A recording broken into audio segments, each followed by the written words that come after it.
Hello, everybody, and welcome to the Alien vs. Predator Galaxy podcast. This is regular host Aaron Percival, aka Corporal Hicks, and I'm joined by, as always, my fellow Sevastopol survivor, my fellow. He's much better at video games than I am at the minute, even though he's fucking older than me. How's that work? You're supposed to get worse as you get Hey, older. you are wrong. I'm still trying to catch up to your best time on Alien Isolation. This is true. This is true. But yes, I Anyway. am Adam Zeller, aka RidgeTop on our forums. And this is episode 194, did I say? Yes. Of the AVP Galaxy podcast. And this is a nice, the big one that we've got here. We've caught some big fish for this episode, which is our 10th anniversary retrospective roundtable interview for Alien Isolation. That was a lot of fucking words there, Adam. We are joined by three of the developers who worked on Alien Isolation to discuss, in celebration of the game's 10th anniversary, the work that went into making such an iconic piece of the Alien experience. Who are we talking to, Adam? So today we are talking to three people who were heavily involved in the creation of Alien Isolation, and that is lead AI programmer Andy Bray and writers and narrative designers Will Porter and Dion Lay. Indeed, and it's the development of video games is a thing we don't get to dig into enough.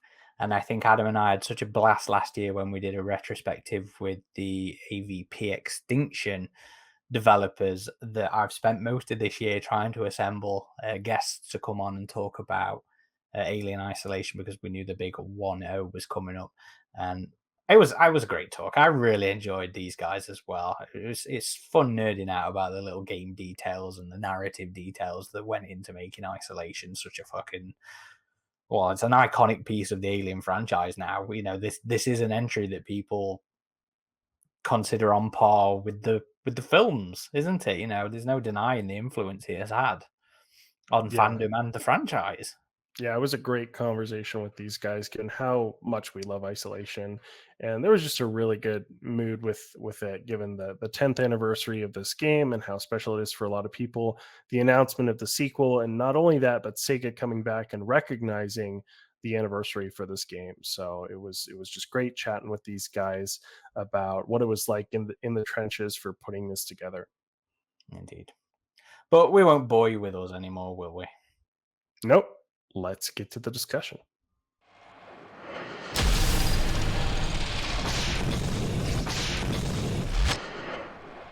Before we do get started, though, we just wanted to thank you all for taking the time to come and chat to us about this iconic part of the Alien experience, but also extend a sentiment that's been expressed by so many of our community members when we told them that you'd all be joining us on the show. And that is simply just to thank you all for your roles in making Alien Isolation what it is. So thank you. Before we do crack on, you know, the first thing we have to do is do that standard Alien podcast thing and go around the table, asking you all to introduce yourselves, your role in the game, and to tell our audience about the first time you encountered our favorite extraterrestrial xenomorph. Was it through one of the films or one of the games or comics or any of the ancillary material? Because I mean, my experience was certainly different, so I'm always curious to hear about if everybody else's was. So we'll go alphabetically first, and Andy, if you want to start us off. Yeah, hi, I'm Andy Bray. I was the lead AI programmer on Alien Isolation, leading the team of very talented AI programmers who wrote the AI for the Alien and everything else in the game. My first encounter with the Xenomorph, that would have been in 1980, probably 6 or maybe 5. That's how old I am. When Aliens was in the cinema at the Curzon, my local cinema, and me and my mates as first-year students went to watch that. Didn't know much about it, but there'd been plenty of hype. Saw it, loved it, and then I think Film Sock at the in the Students' Union then showed Alien, which absolutely blew us away. Loved those first two films. I think I've been disappointed with every film ever made since, sadly. But that's my introduction to it. Every single one. Have we seen Romulus yet? I have not seen Romulus yet, no. So my wife doesn't like films like that, so I'm waiting for it to be on a streaming service so I can watch it at home when she's not around. Or you won't have to wait too long. I think it comes out No. next week. I think I was hoping it would be out before we did this, so I could say I'd seen it. But it seems that apart from Romulus, every sequel I've seen has been slightly more disappointing than the previous one. But there we go. That's fair. Okay, Dion, how about yourself? Hi, yeah, I'm Dion. I'm one of the writers on Here in Isolation. And the first time I saw the Alien, I think was actually Aliens. I think I caught it on TV, ITV or something. And I'm sure it's one of those where they edited out loads of swearing, and then which is kind of weird because I'm a big horror fan. So you would have thought I'd seen Alien first and earlier, but I then went back and tried to get some of the VHS to watch Alien, and then and I remember like going through all the Dark Horse comics, which my brother was getting when they were doing they did Alien and Predator and Terminator. So love those; they're amazing. So yeah, that's my first Alien experience is actually 2 then 1 backwards. Okay, how about yourself, Will? Are you gonna make that trifecta? Well, so I was so as introduction, I was the writer alongside Dion on Alien Isolation, and we worked with great Dan Abnett, as everyone knows. But my introduction to Alien was actually I was on a French exchange, and I was in Nantes, staying with a nice family called the Tonguis, and Aliens was on TV. And I walked into the room I was about halfway through, and I was just like, "What is this? What is this?" But obviously, it was all in French, so I was watching. I kind of knew what was going on, and right at the end, when Bishop sort of gets stabbed by the Queen, and there's white, because I just thought he was just a normal guy.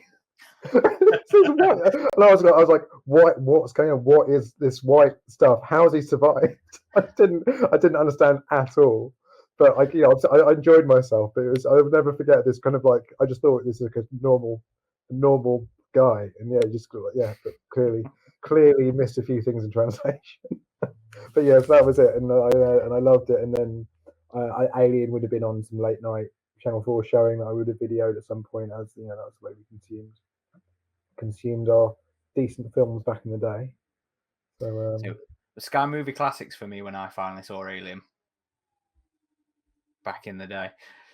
But no, I'm like you, all you guys. Aliens first, then Alien. Well, actually, that's a lie. Sorry, it was Aliens Ride at the Speed of Fright first, then Aliens, and then Alien. I still love that thing. Have you guys seen that?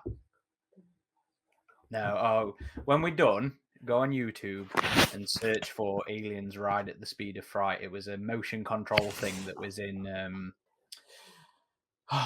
what was the theme park in American Manchester? Adventure, right? That was where I saw it, but there was another one called Granada in Manchester. Yeah, it was there as well. So it was the Coronation Street thing. Yes. Yeah. Go Google that after. You're in for a treat. If any of you are Star Trek fans, you'll recognize, or you should hopefully recognize somebody in there who you should love. So while Isolation currently holds the title of being one of the definitive entries in not just the gaming space, but the Alien franchise as a whole, there were a number of very strong and popular Alien games before it. Were any of you familiar with or fans of the earlier games? And yes, you can include AVP if you like. Well, I really like the Monolith AVP games. Well, no, was it AVP 2, the Monolith one, I think. Yeah, really like that. Really liked all the Monolith games. The Rebellion ones were really good. I think I used to work as a journalist. I think I reviewed the latter Alien vs Predator Rebellion one, and that was pretty good. I enjoyed that. So, and also the Alien trilogy, shoot 'em up in the arcades. That with the grenades on the little button on the side. That was pretty good. Really enjoyed that too. So yeah, quite well versed, but not universally maybe. Yeah, I kind of checked out the because I had like a gaming gap when all the PC stuff was like Doom came out and all that, because I was at university and had no stuff. So I actually, when we started working on Alien, I went back and checked out the Aliens versus Predator, which scared the hell out of me, which I thought was brilliant. And then the later Aliens versus Predator as well, which I really liked, and nearly got all the achievements on except for the live stuff. But yeah, I thought they were great. I really liked those. Although I remember the one where you can control the alien and can go across the ceiling, I remember getting very confused and Yeah. very lost and kind of seasick. But that was I think that was an awesome experience, like being able to swap between the alien and the predator and the Marines. That was great. So yeah, and I might have played the side shoot 'em up one once or twice. Was that Infestation? I think the one that was on the Game Boy, right, Aaron? Maybe, yeah. Yeah, Infestation was on the DS, but I think the Alien 3 adaptations were mostly side scrollers as well. Back in the Mega Drive days.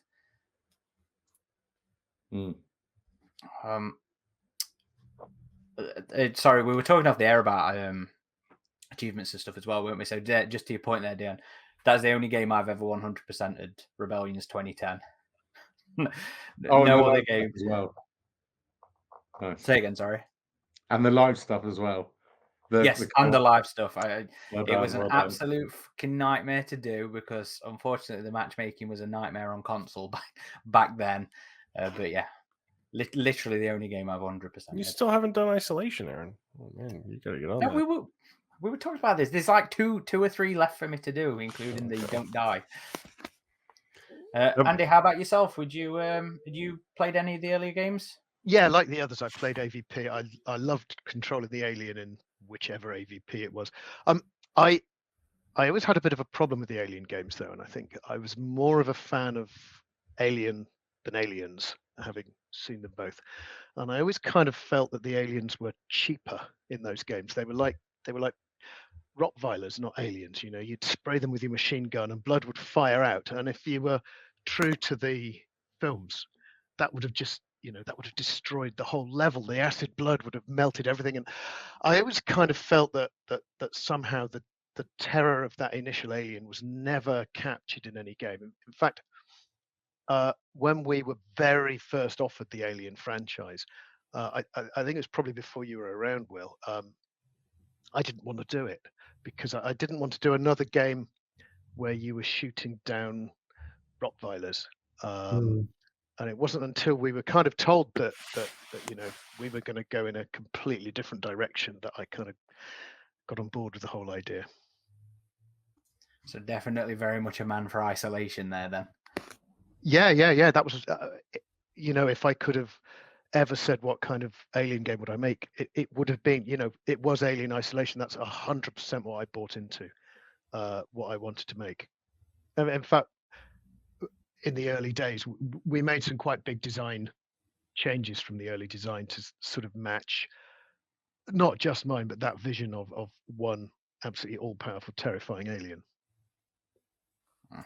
That has been a complaint before among some, is that the aliens just feel too much like fodder in some of those earlier games. And I know Isolation does its own thing in terms of the alien being completely unstoppable. But I think there's, in maybe some of the other games where you do take out the aliens, there's a balance to be had. And I feel like maybe some of the more recent games like Fireteam Elite or Dark Descent have done that a bit better, where the warriors actually feel like they're more of a threat than they were in earlier games. I think there's two different markets for it, really, isn't it? There's because I love Alien and Aliens, but they're very, it's like Terminator 2 and Terminator. Like the first one, both the first ones are horror and the second ones are action. So Yeah. it's like I will watch a different one depending on what my mood is. And then some people like just playing in different ways. So I think that's what's kind of strong about, my favorite Alien is the scary one, really. But it's the action thing's really fun as well. So I can totally understand why you have those games, and it makes it makes much more sense to make that kind of game, because it's kind of bang, it's straight in there. A bit more commercially shooter.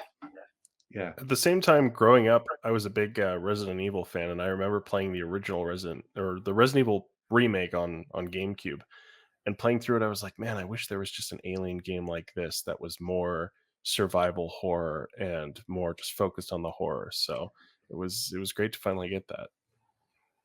It's funny because for me, Alien, my fascination with the series was always around the fear that it caused me. So even some of the older games like AVP Classic, Rebellion's 1999, 2001. Some of my vivid memories are of not being able to play through the Marine campaign too much because I was too frightened as like 9 or 10 at the time, and not being able to leave the APC in one of the missions because I didn't dare go out there and have to deal with the aliens in the colony, or the Alien trilogy, Probe's Alien trilogy on the Saturn. Watching that from around the settee, watching my dad play it, not being able to do it myself. And one of my vivid memories of my experience with the franchise, the website and everything is the first time I got to play Isolation. It was at Creative Assembly. We came out the press room and I had to literally take some time to calm down because I was on such an adrenaline come down from playing that, that slice, that publicity demo that they had. Was it the Gemini? The Gemini Solutions part. So even though Isolation was very much its own thing in terms of presentation of the alien, actually genuinely being more of a stealth horror survival game than the others, those old crappy graphics did still have an effect on me at the time, and it led into this time of Isolation very, very well from my perspective. And speaking of games that just came before yours, the Alien franchise has had some incredible highs, and some very unfortunate lows. Cloning Marines. But it's a series that the creative world just keeps coming back to, and a world that audiences, fans keep showing up for. What is it about, Giga's Nightmare Beast that gives the series such endurance? Not just necessarily the Alien itself, but as a franchise as a whole. Will, do you want to start us off there? I think it's an interesting question. I think one, because it can be as is seen with Romulus, it can be easily adapted into new forms and new places. Even though obviously that goes back to quite a few other stuff we've seen, but you know what I mean. It can be angled towards new different generations, and it's always new ways to use it and to talk about stuff. But also, I think the stuff that it does talk about is very deep and carnal, and it's all about man's relationship with animals, and and it's all about women and pregnancy and birth and body horror and all these for some reason it really gets into our psyche, and I think because of that we're always quite fascinated by it. I don't know, sorry, a bit of a rambling answer to that one, but it's not just some cut and dry monster of the week. It really taps into us as frightened animals with the limited shelf life, and yeah, I think it really makes us afraid because it reminds us of the unknowable danger of a natural world that we don't quite understand. Andy, how about your views on that one? I think if you look at films about aliens, it's Star Wars, Star Trek, the protagonists, the enemies, the aliens, whatever they're going to be, they're always humanish. They're always something that a human can understand. You're able to sort of anthropomorphize into them because really they're not that alien. And then you get the alien and it's so alien, right?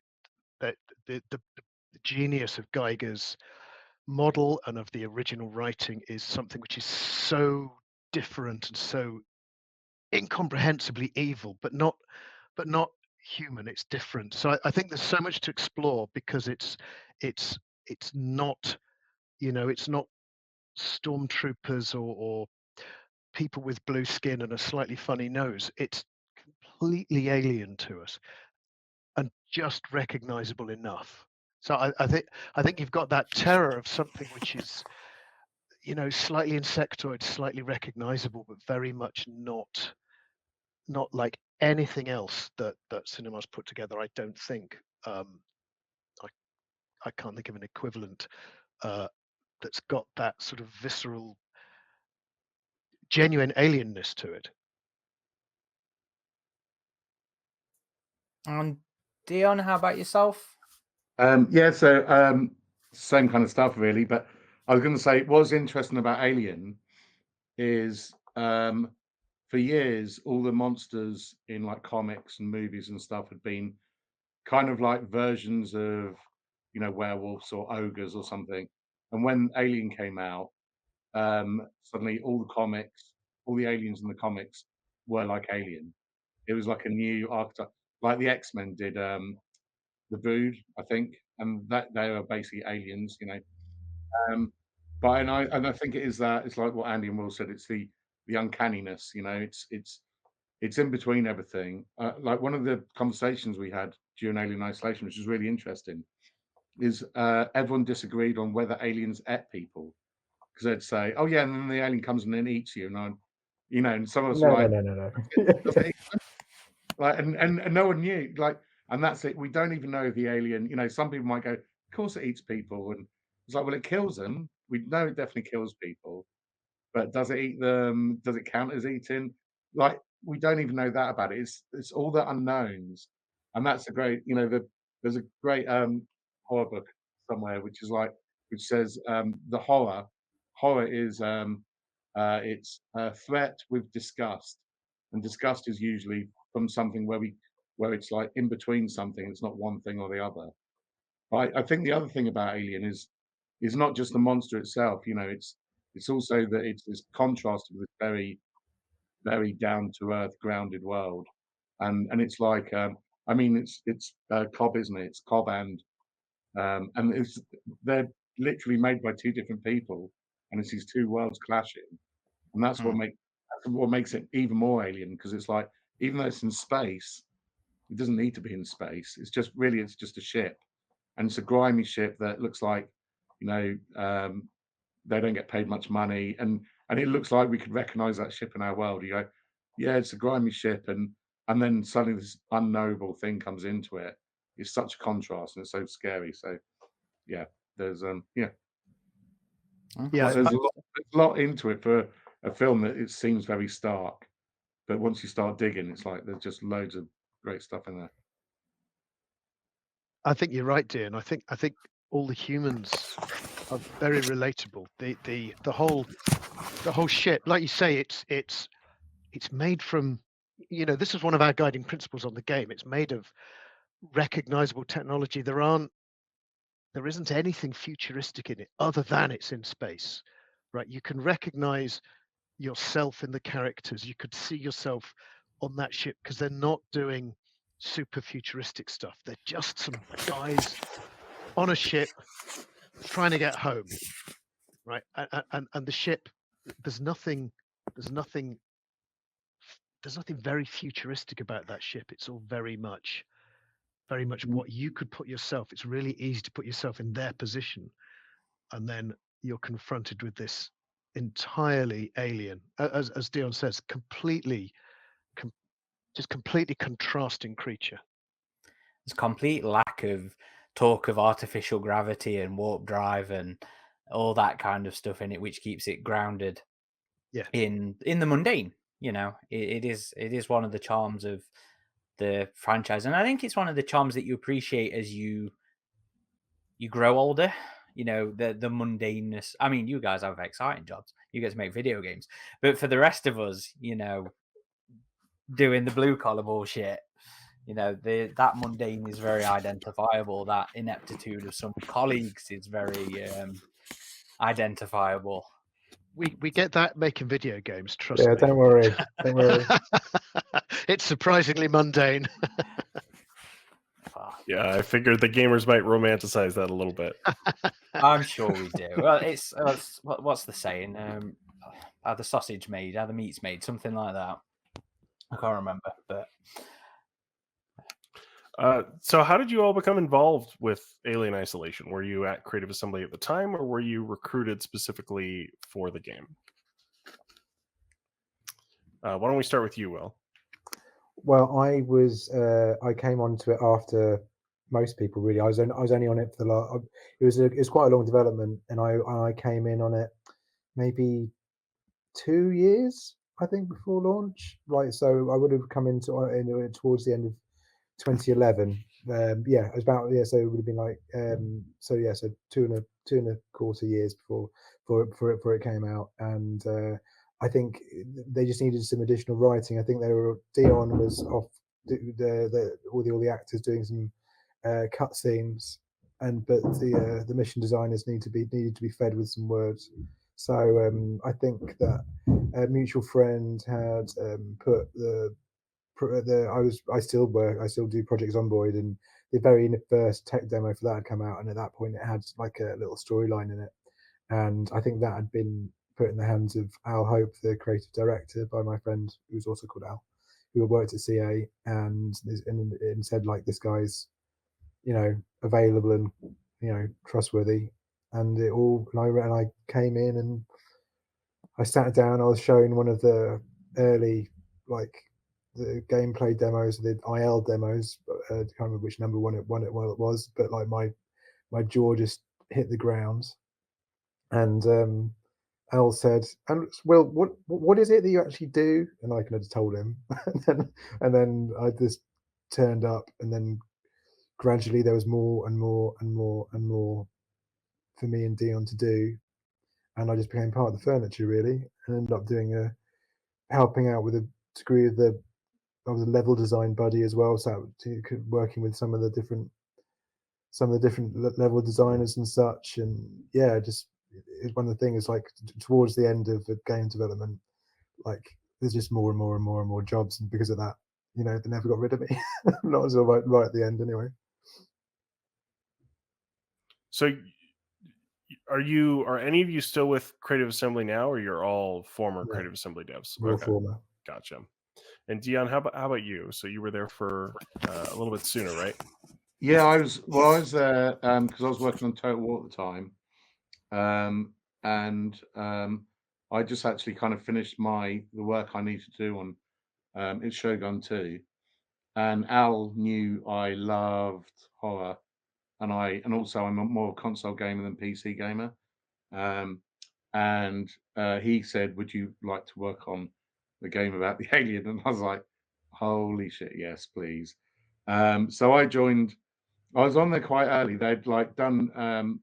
I think I was on there before they did writing. They were getting a lot of pitches from writers because they knew they wanted to get an outside writer to do the overall plot, the overall kind of story rather.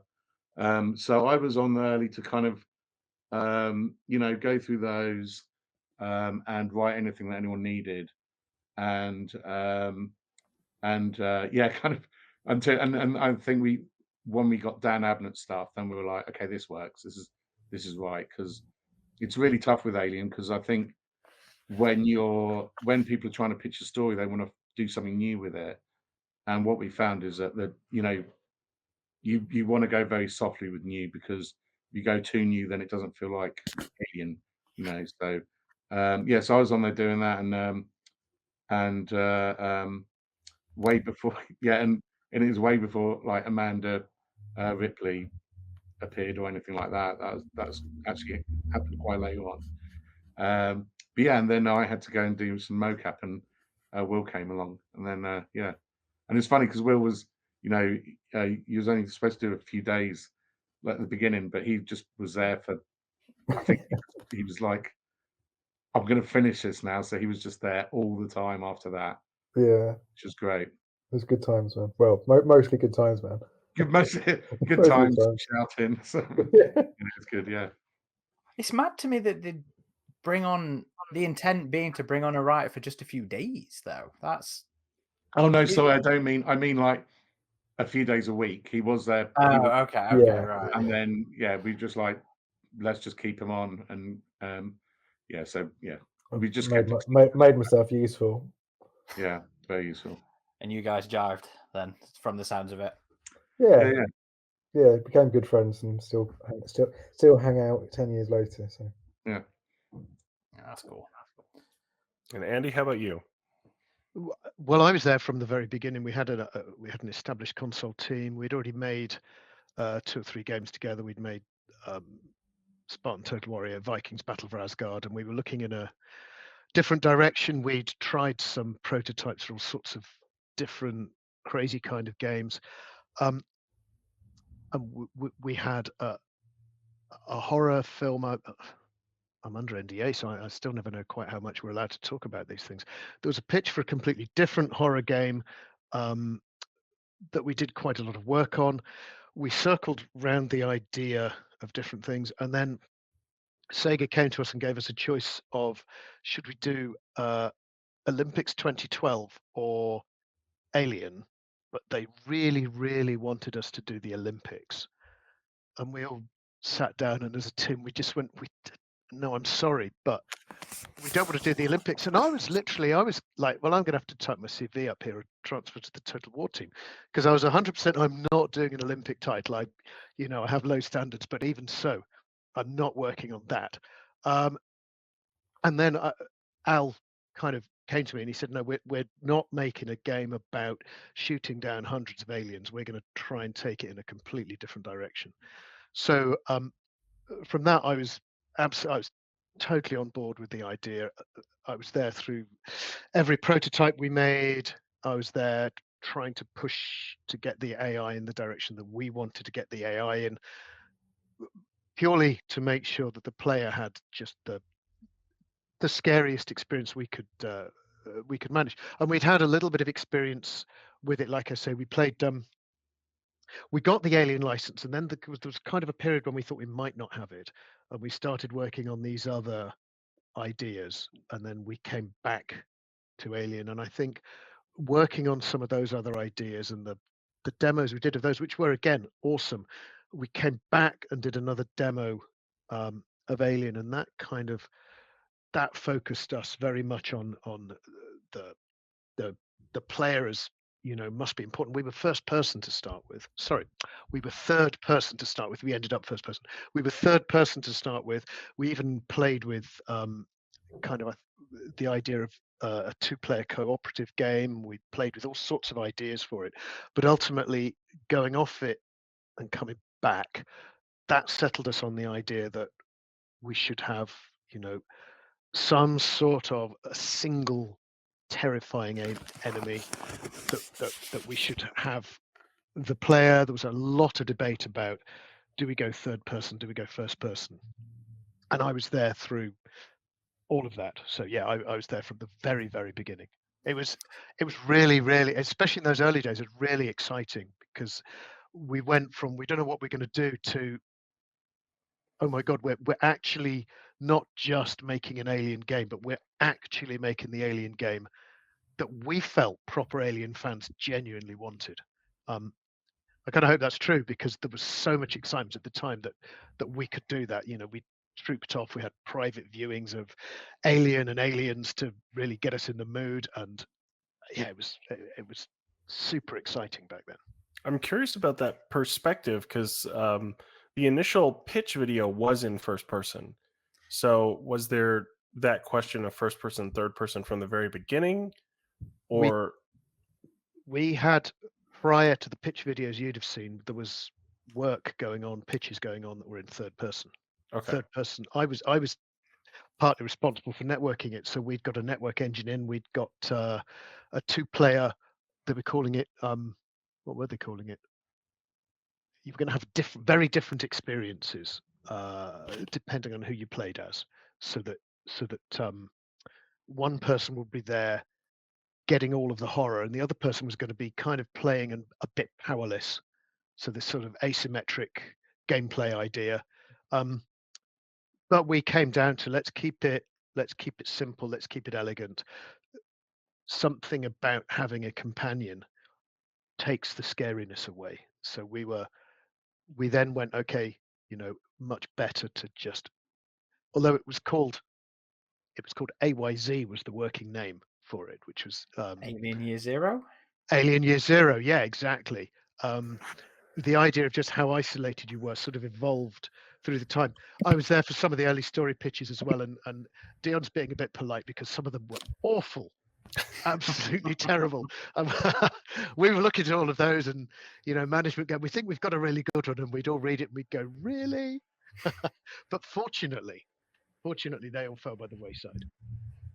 Yeah, that original the first person pitch video, we finally got a decent quality version of that online. I think it was part of a talk that was given at a game developer conference not too far back.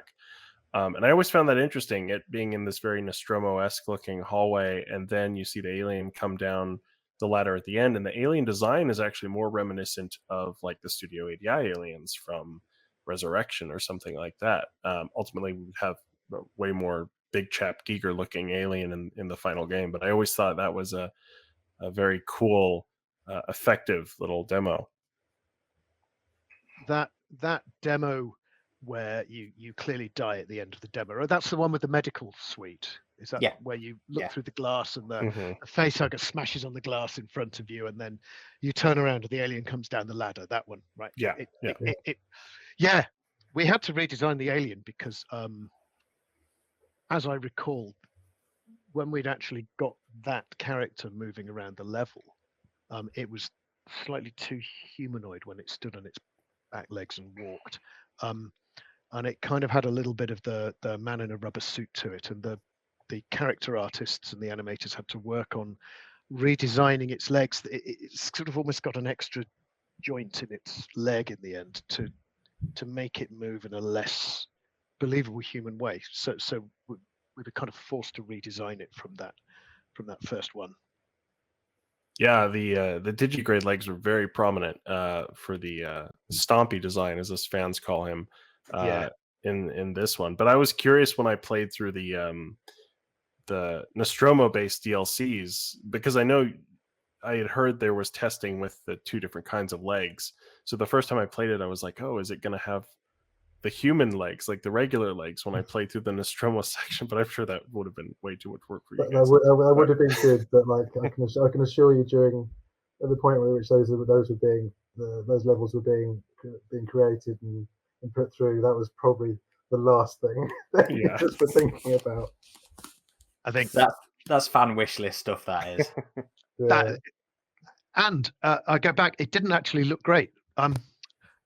So we were talking about how alien the alien is, and you don't really understand the alien. One of the problems we had with the AI was obviously the alien is moving around the level, and as you move through it, sometimes you encounter it, and sometimes it's out there. None of us knew what it was doing. We're like, okay, it's moving around. We need it to do some stuff, and we're like, well, what's it do? What does an alien do? Like, do we get eaten or do we just get killed? What's it doing? We have no idea. And so we tried to keep it off camera as much as we could, because if you can't see it, but when you do see it, it's definitely not a man in a rubber suit. You project loads onto it. If you saw it for too long, you become, it's just wandering. Why is it just wandering around? So you keep it off camera because, what is it? What do aliens do in their spare time? It's that sound as well, when you're just hearing, you just hear that you think you're fine, you've seen it go, and you think you're fine. You're like, okay, cool, I'm gonna get that med card I need or whatever, and then you just hear the steps. Every time the down from the ceiling dump noise. Oh, the down from the ceiling drop, like Christ. I remember like I didn't know it could go into vents for a while. And I don't think it doesn't that much, but it can go to vents.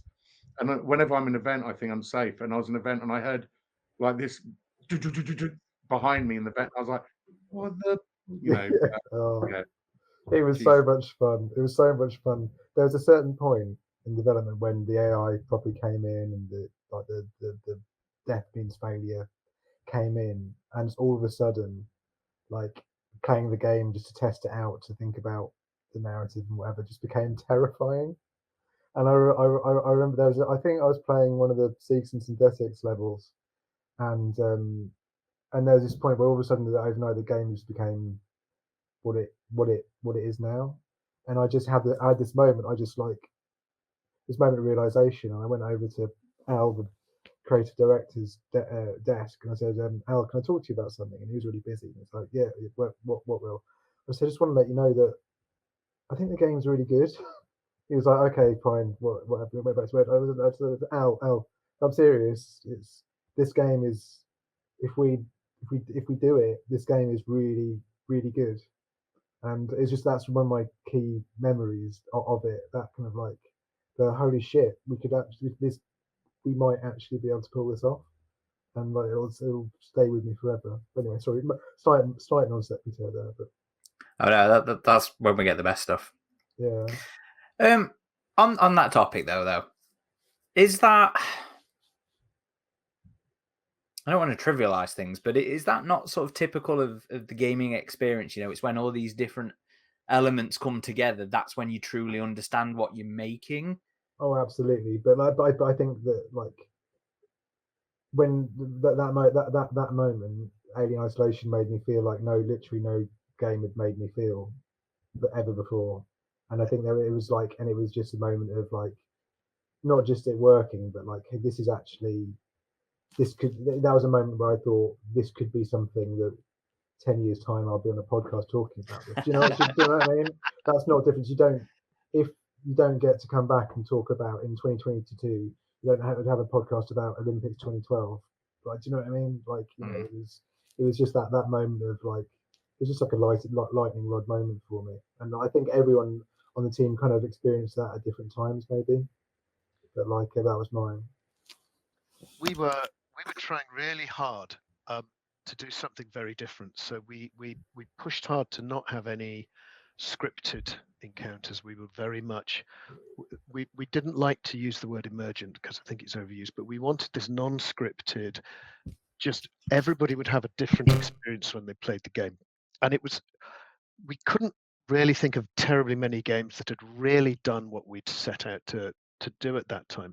And so, Will's point is kind of, for a very long time, it just didn't work. So when you're working on other games, you can sit there and you go, this bit works and that bit works and the other bit works. People are writing and they go, hey, look, I've got this this scripted encounter, and you go through this door and there's a guy over here and he'll shoot at you, and then there's a guy over there and he'll jump out and do that. And you have scripted encounters, or even in a,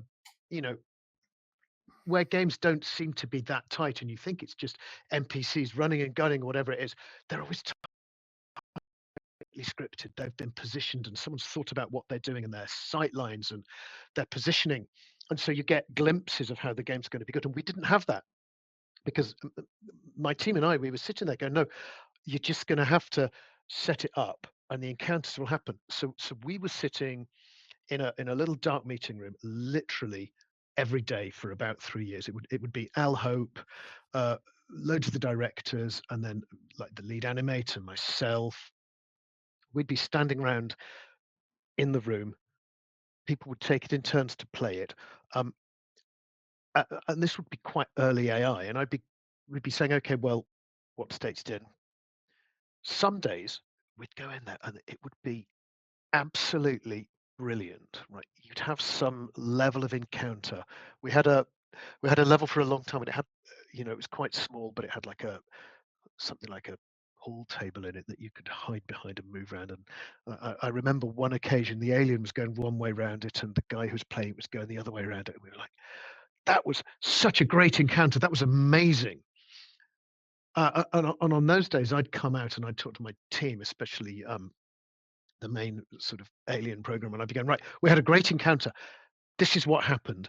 And we'd bat around ideas as to how can we make that thing that happened that day work. And it was brilliant. And then other days, nothing would happen.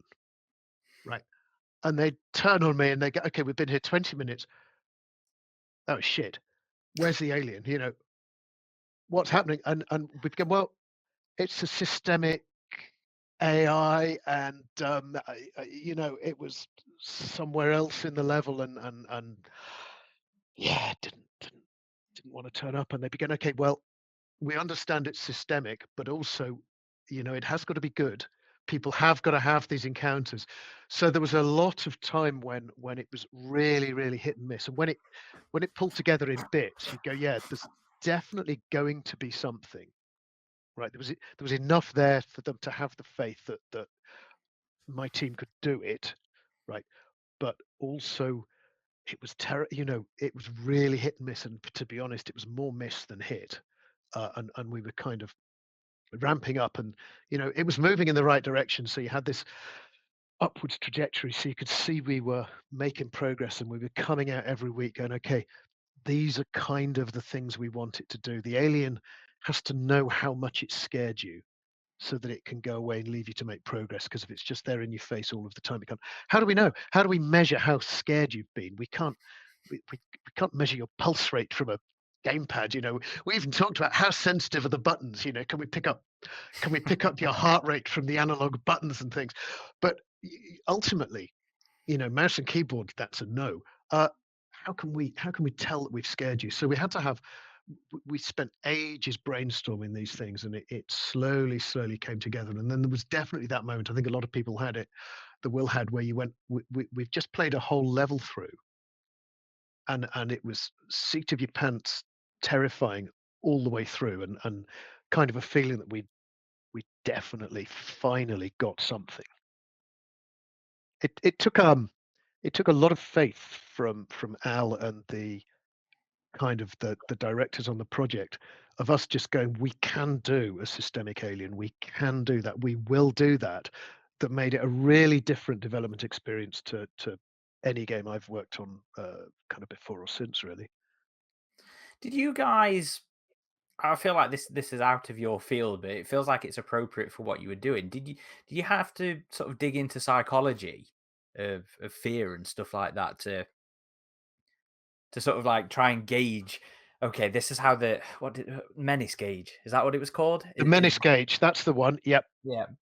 This is how we need to make this effective for the fear without going too far. And were you diving outside of your field of AI? We certainly weren't going into psychology. We were more inspired by films than by other games, actually, because we didn't have many reference points for games. So we were looking. I suppose it was psychology, but no, we weren't doing it from a psychological point of view. But we were looking at other horror games and genres, and you know, sitting down with designers.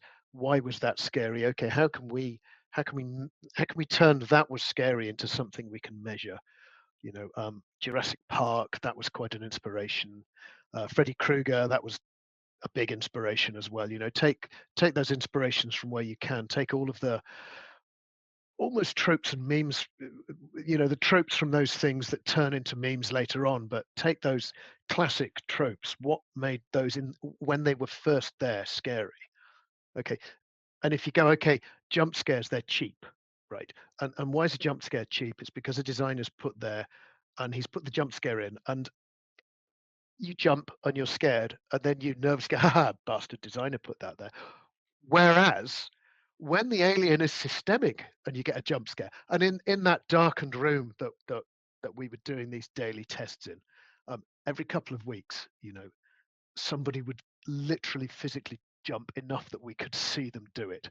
And there is nothing more satisfying than making a grown man who thinks he's too cool to jump out of his skin.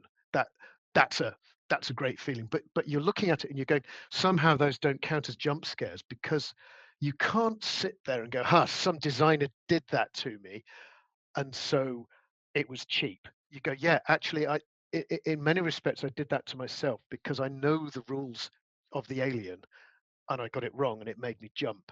And it changes it from that's a cheap jump scare that I couldn't have predicted, to I jumped like hell, and it was my fault. And I think that changes absolutely everything. I would say a jump scare. A cheap jump scare is when what makes you jump is outside the world you're in. So if it's music, a musical sting that makes you jump, that's kind of cheap. But if it's like something in the world making a noise, I think that's how I distinguish between jump scares. I'm like, because that made a noise and it made me jump because it is a thing, you know. So I think that's when it's fine. And I was gonna say one of the things I was worried about all through the game, that because I remember really wanting to do a really scary game, and I was really worried at some point we were going to go, this is too scary, let's soften it. And I think that's like a lot of courage from the directors as well, that I I was just expecting one day they were just going to go, we're going to soften it down, make it a bit easier, less scary. And it wasn't until the game came out I was like, right, it's out now, nothing can change. And that's what I was amazed at, that we actually made like a really really scary game. I was like, oh my god, uh, I think a lot of people think it's too scary. yes, yeah. We may have preempted. I don't know whether we'd have all that love and those fans if we'd made it less scary, right? We might have got a higher review score from IGN, but we can talk about that later. But maybe it wouldn't have that fan following now if we'd made it less scary. But I talk to more people who go, yeah, I got 3 hours in and it gave me nightmares and I haven't played it since. Far more people say that to me than I've played it through 3 times and it got every achievement, which is, what you've said. How does that make you guys feel as the game developers? Are you more thrilled at the emotional reaction, or are you a bit, oh, you didn't finish the fucking game, you missed this bit, you missed that bit? Is So that me, I'm really happy with, because it's I think the thing is, it's like horror movies. Some people don't like horror movies. Well, I think I'm always satisfied because so many people seem, even if they don't like playing it, and I get the same thing as, and most people go, oh, Alien Isolation, and they go, oh, it's amazing, and I'm like, oh yeah, and they go, I played it for 20 minutes, or they go, I watched it, I'm not going to play it, but I've got a friend who just watches streams of it, but she'll Yep. never play it. And that's like, because that's what we set out to do. So it's the people who love it and do play through it and love, battle through the scares.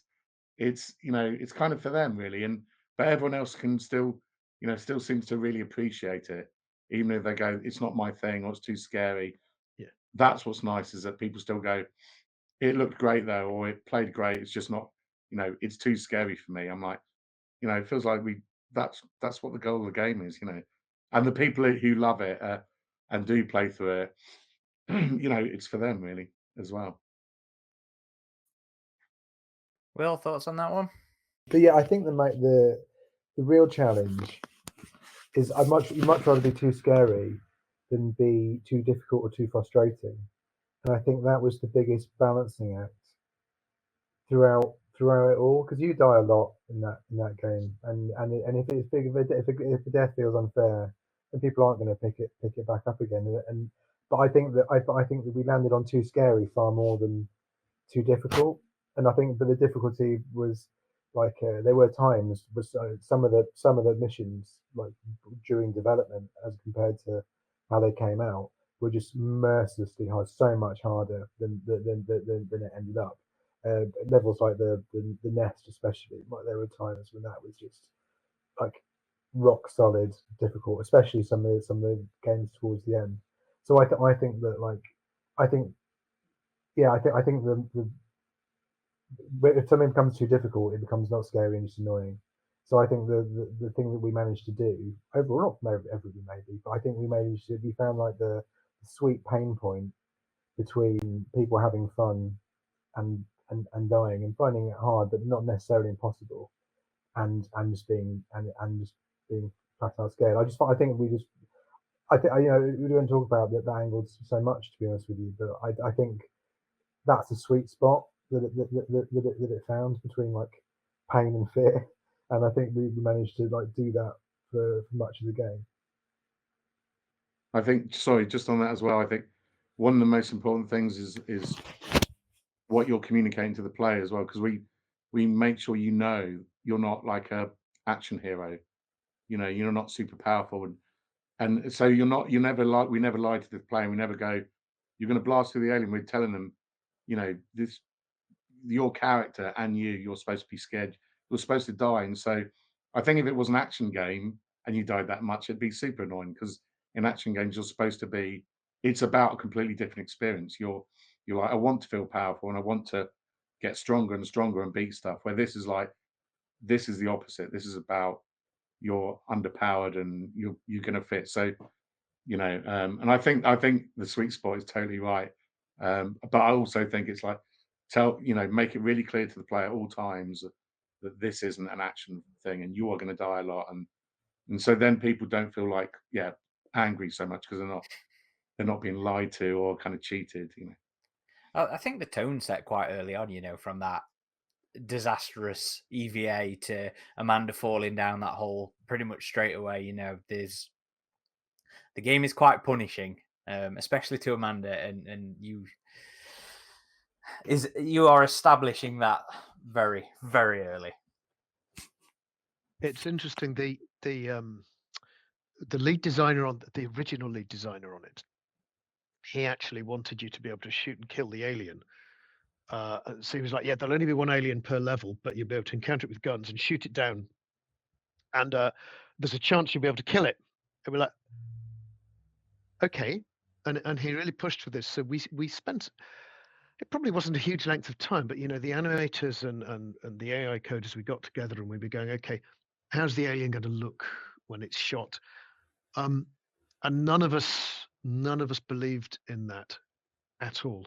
And because we didn't believe in it, right? The anims weren't convincing, the gameplay wasn't convincing, and I think if we had been able to, I think that problem of it would have become an action game would have been there, and actually balancing a systemic alien then would probably have been a lot harder. And you're right, it would have felt so much more unfair when you got killed. But we genuinely couldn't make that work, and we had to say to this guy, look, we can't do it. So here's what we want to do. And so we then pushed down that idea of weaken the player against the thing that in the first film is entirely the perfect organism. Take that key phrase, it's the perfect organism, you can't defeat it, and turn that into a game, and it does do something very different to your experience of dying and how you play it. And I think you're right. I always felt most of the time when the alien got me, I knew I'd made a mistake. It was my problem. It was my fault. So just to move on a little bit to some of the early stuff that we learned, that the fandom learned, when it was first announced that Amanda was going to be the protag of the game, loads of us were skeptical. I mean, myself included. I was like, this seems like a bit, how is this going to work? Amanda was known apparently to have a quiet life. And of course, she'd all give us ideas, reasoning and stuff for that, which made sense with like the Burke and the Burke of it all and everything. But, she ended up being such an amazing character to go through this journey with, because she had a fantastic emotional end to it. So I'm sort of curious about the work that you guys did making that work. Was that something that Dan Abnett brought to it with his initial pitch, or did that develop as you were working on the game? Because I know she was supposed to be an android at some point before you turned her into actually First off, I was completely skeptical because I think because it wasn't Amanda at the beginning at all. Before, and it wasn't Amanda before. I don't think it was Amanda when Dan started writing. I don't think so. but there was something missing from the story because Amanda was recommended by Chris Gascoigne, who was one of the coders, and I was sharing a flat with him at the time. And I remember him telling me in the kitchen, he was like, "Oh, I've got a great idea. Why don't you make it about Amanda Ripley, the daughter?" And I was like, "Oh, daughter of Rick," and I was like, "Oh, I don't know, Chris, you know." That And he same was reaction the rest like, of us had when we first learned. "Yeah," I was kind of like, "Oh, it feels a bit too kind of pat," and then he talked to Al about it, and Al was kind of like, "What do you think?" And I was like, "I don't know." And I think, yeah, because I think Dan was a bit like, and then Al kept coming back to it and kept going, "I don't know. I think it's got a hook." And then Dan was like, "Yeah, I think so."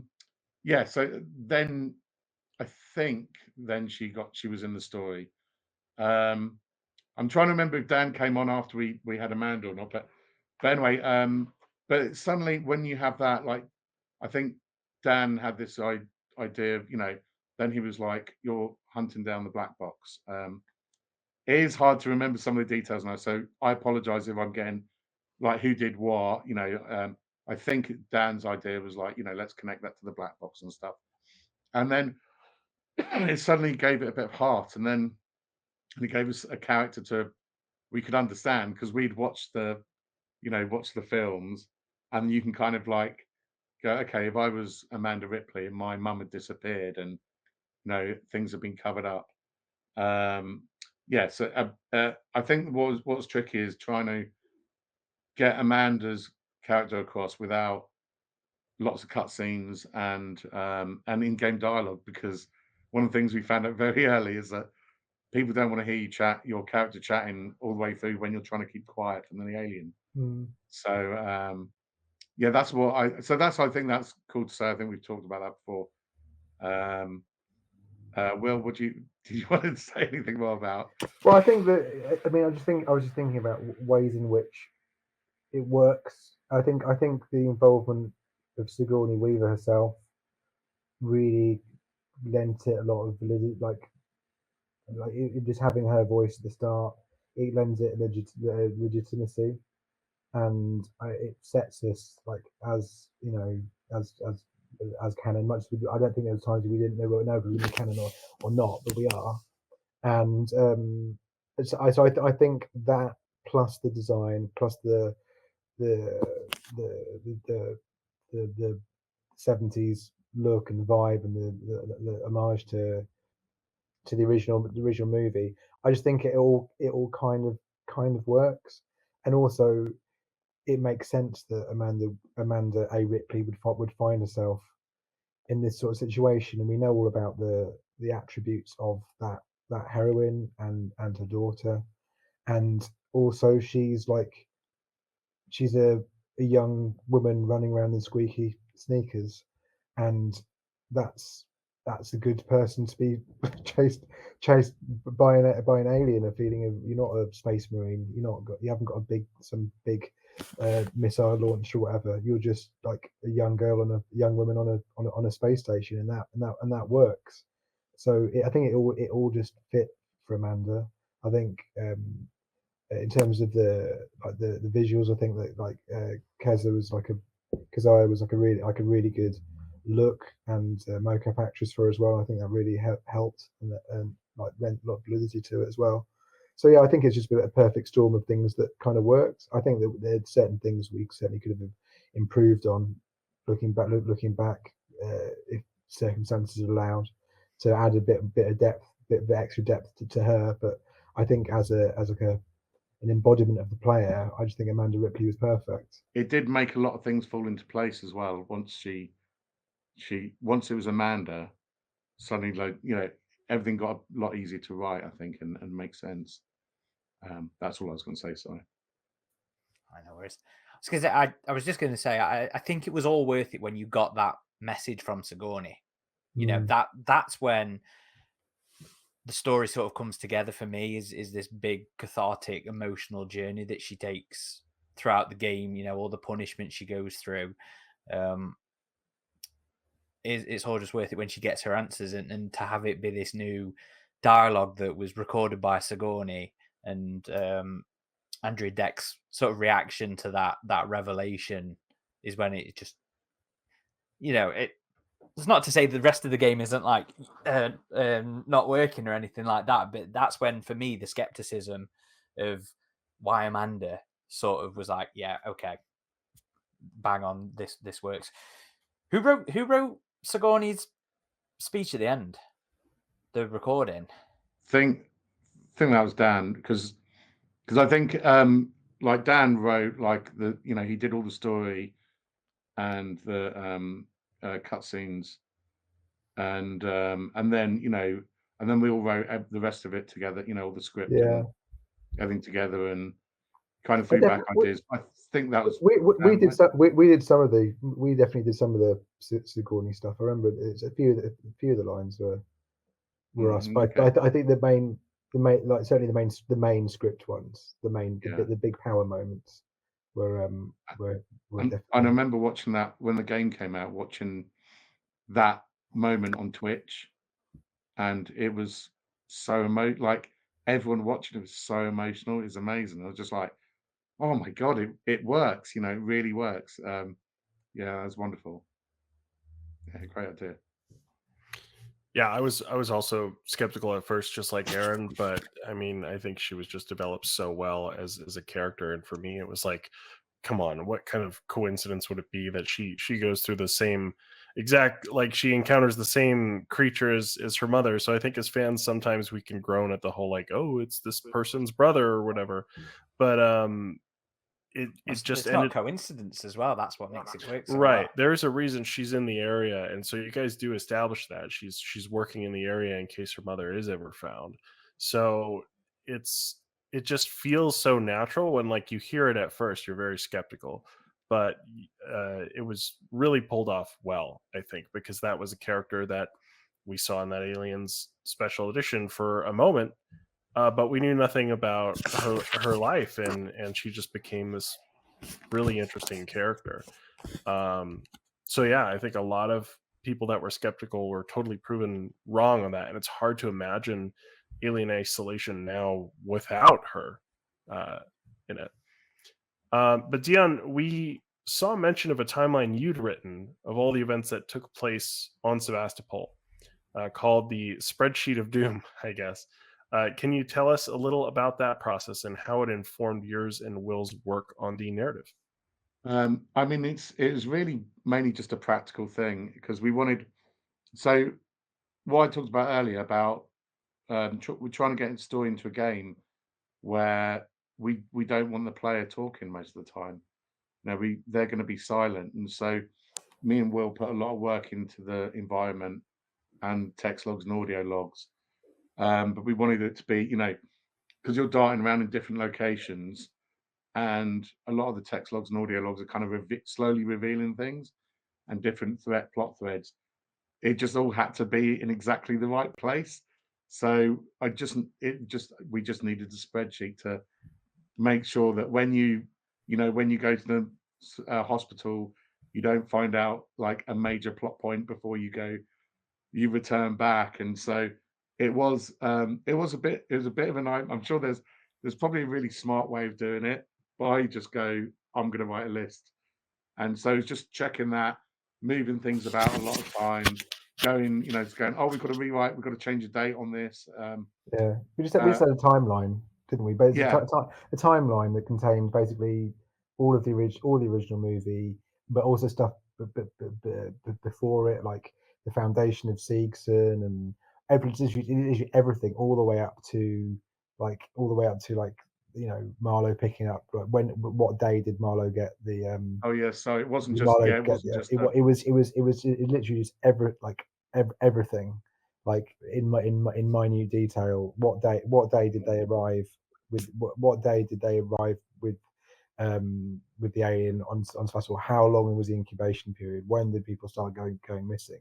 When did and from that we could date everything, and then we could make sure they were left in the right places, and then they were sent from the right places, because obviously there's a slightly emaily kind of nature of the text logs as well, and then also taking into account of when the player was going through it. What if the player comes back there later, and the but if player comebacks later, then what if on the first time through they pick up the email that they should be for later? Just stuff like that. It's a real complex web, and obviously when you're making games, then levels are being chopped, edited, moved about. These terminals being moved about as well. It's an ever moving feast. So me and Dion are constantly in the spreadsheet of doom and making sure until the music stops and everything has to be in exactly the right place. Yeah, and also when a designer's working on finishing their level and they're just trying to get it to work, the last thing they want is you coming up and going, "Can you move my text log, please?" Yeah. But you kind of go, I know it doesn't seem, it's you've got to look after your own bit, and you go, like, I'm really sorry, but please, can you just move that text logs? I know you're really busy, and Can you just lock that door? otherwise everything unravels. Is it, obviously from the outside looking in, we come to understand that video game development's a lot more fluid and chaotic than you might necessarily think. It's not so linear. Do you find yourselves having to juggle that narrative element of it a lot with all these little bits of world building, these logs? Is it something that's often, I'm sorry, you need to move that for me now, please, because of this over here and that kind of thing? And you've got to I think it's about knowing when to compromise and when you've got to go, because a lot of the time, it is you have got to drop stuff, and there's a great bit you need, but for the overall game, it's better if you just get rid of it. And so, yeah, it's just knowing when to compromise and when to go, sorry, we really need this in this one space, and can you get it done right, but I think, that's, to be honest, like, that's kind of part of what I enjoy about making games is the juggling. Yeah. It can be a pain. It basically, it's fun if you've got the time. If you haven't got the time, it's a nightmare. But if you've got the time, then it's actually a really fun thing, and it's quite exciting and challenging to when you have to chop and move something around. Yeah, it's like a puzzle. It's like an organic puzzle that you're constantly solving, and it can be, when you work out how to thread the needle, it's extraordinarily satisfying. There was times when, just like the aspects of the Apollo storyline weren't quite connecting for the longest time, and then there's a point at which all of a sudden everything kind of clicked into line, and it's like, oh yes, it works, we've done it, it's fine. Do you know what I mean? Just stuff like that, and yeah, it's just one of the best parts of it. You just have to learn how to not mind if something has to be cut or changed, and ultimately, if it's before the localization stuff has been sent off, then the easiest thing to change is words on a page. So what can take 30 seconds for the writer to change, you can't expect a level designer to bend to your will just because you've got some sort of artistic leaning. You could something that could be like 3 or 4 days of work for someone else, and literally 30 seconds for you. All you have to do is just nudge things in a better direction. So it's an endless game of give and take. And one of the many elements of Isolation that was so well done was the human antagonists. Many entries in the Alien Expanded Universe utilize mad scientist trope, characters trying to exploit the aliens. And while it's present in Isolation in the way of Ransom and Weyland-Yutani, they're away in the background. The main human antagonists that we're dealing with are Marlowe and Waits, really. And neither is looking at the alien as a thing to be exploited, but to be feared. And they're both quite right, but both very extreme in their methods of dealing with it. And it's an aspect we've always enjoyed about the game, that difference, that grayness, that correctness, but also wrong in their dealings. Can you speak towards the creative decisions behind this character angle and how they evolved as you worked on the games? Was that a deliberate step away from that typical church and cursed kind of aspect of the human antagonists? Alien Isolation wouldn't have worked with a cackling villain, and I think that because I think fundamentally what we discovered the longer that we were, well, obviously I was only on it right at the end, but a lesson that was learned is that in terms of an enemy or a villain, the alien is enough. Anything that distracts away from the threat of the alien is wasted time and not convincing. And so, because of that, I think that Waits and Marlowe remained human, making human decisions for human reasons, and so everything should be focused, and the game should be focused on the threat of what the monster that's on the box, basically. So, like, I think that's fundamentally it, really. I don't know, Dion, do you think you add anything to that? No, I think as well, because I think it kind of like if you have a villain, if you have a main villain, then it devalues the alien. You're like, he's a Yeah. side story then. But we did, like early on, we did. So I read through all the Dark Wars comics because we were looking for content, ideas, what they did, and I love those comics. They're great, and they have a lot of the Church of the Alien and the mad scientist stuff, and they have the one where they make an android alien, and those comics are wonderful. But I don't think it'd work in that game because it would, the comics. There's something about comics where there's they can try out like really fast ideas, and then you're getting a new comic, and you can reset, and you have different artists, you have different tones. If you've got a game and it's long and it's going to be there forever, just that, then I don't think you can. It's harder to pull off those like crazy ideas. But also, yeah, like you say, just like it makes the alien a side story. Um, and also it just felt like all the humans in the game, they're just trying to do the same thing you're doing. They're just trying to survive, but they all just have different ways of surviving. So even though some of them might shoot at you, they're just doing the same thing you're doing. And so it was, yeah, that's kind of, I think, what really grounds it is that no one's got this big evil plan. They're just trying to survive, and kind of gave you us a way to like explore what different people would do. Who would turn violent, who would try and group up with people, who would Yeah. get someone out of a space hatch. I think that was actually our biggest anxiety. Well, certainly mine and Dion's. Apologies if I'm misremembering Dion, but like our biggest anxiety was, would the daughter of Ellen Ripley go around shooting people? And we needed her to be part of it. The answer is no. But like, and we were thinking like, well, how do we sell that? The actual answer, as it turns out, is that gamers just accept that there's a gun and you can shoot people because it's a video game, and they don't really think. But we were really anxious of like, how on earth are we going to sell this? That this legendary like character's daughter is going around doing really violent stuff.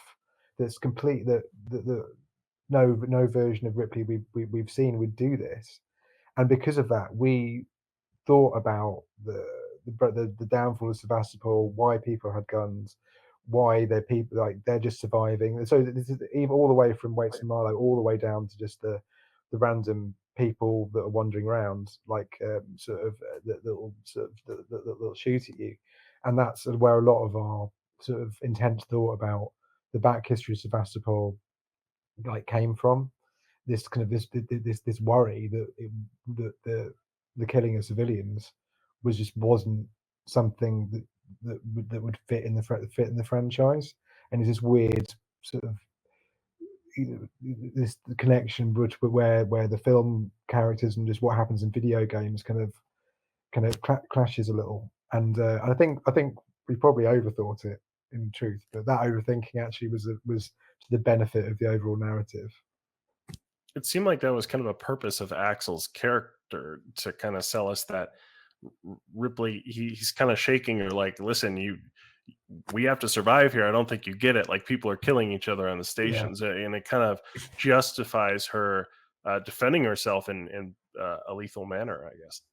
Yeah, I mean, but we were just, I mean, even I think it was maybe before we started recording, there's even like the Mercy or Prudence like trophy that was rewarding the player for not killing people. That was another kind of like stop to this worry. I can't say that. I mean, this is maybe I don't know if the whole team was worried about it like me and Dion were, but we we just talked about it so much, like that. I think it certainly fed into all the bits of the game that us as writers were looking at.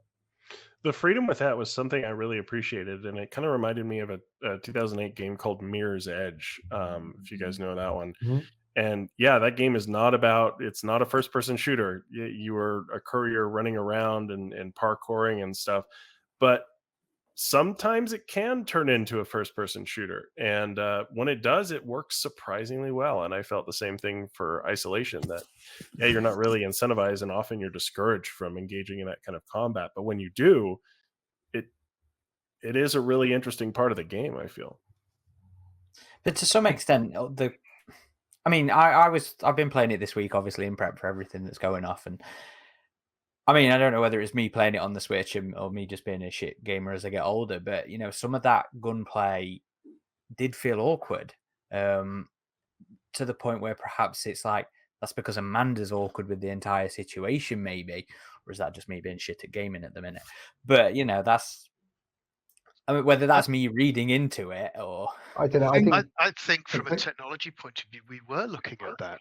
We considered, I don't know where Dion and Will were with this, because obviously I was in quite a different department. We didn't always overlap, but we were considering it at some points. Could we have no weapons in the game?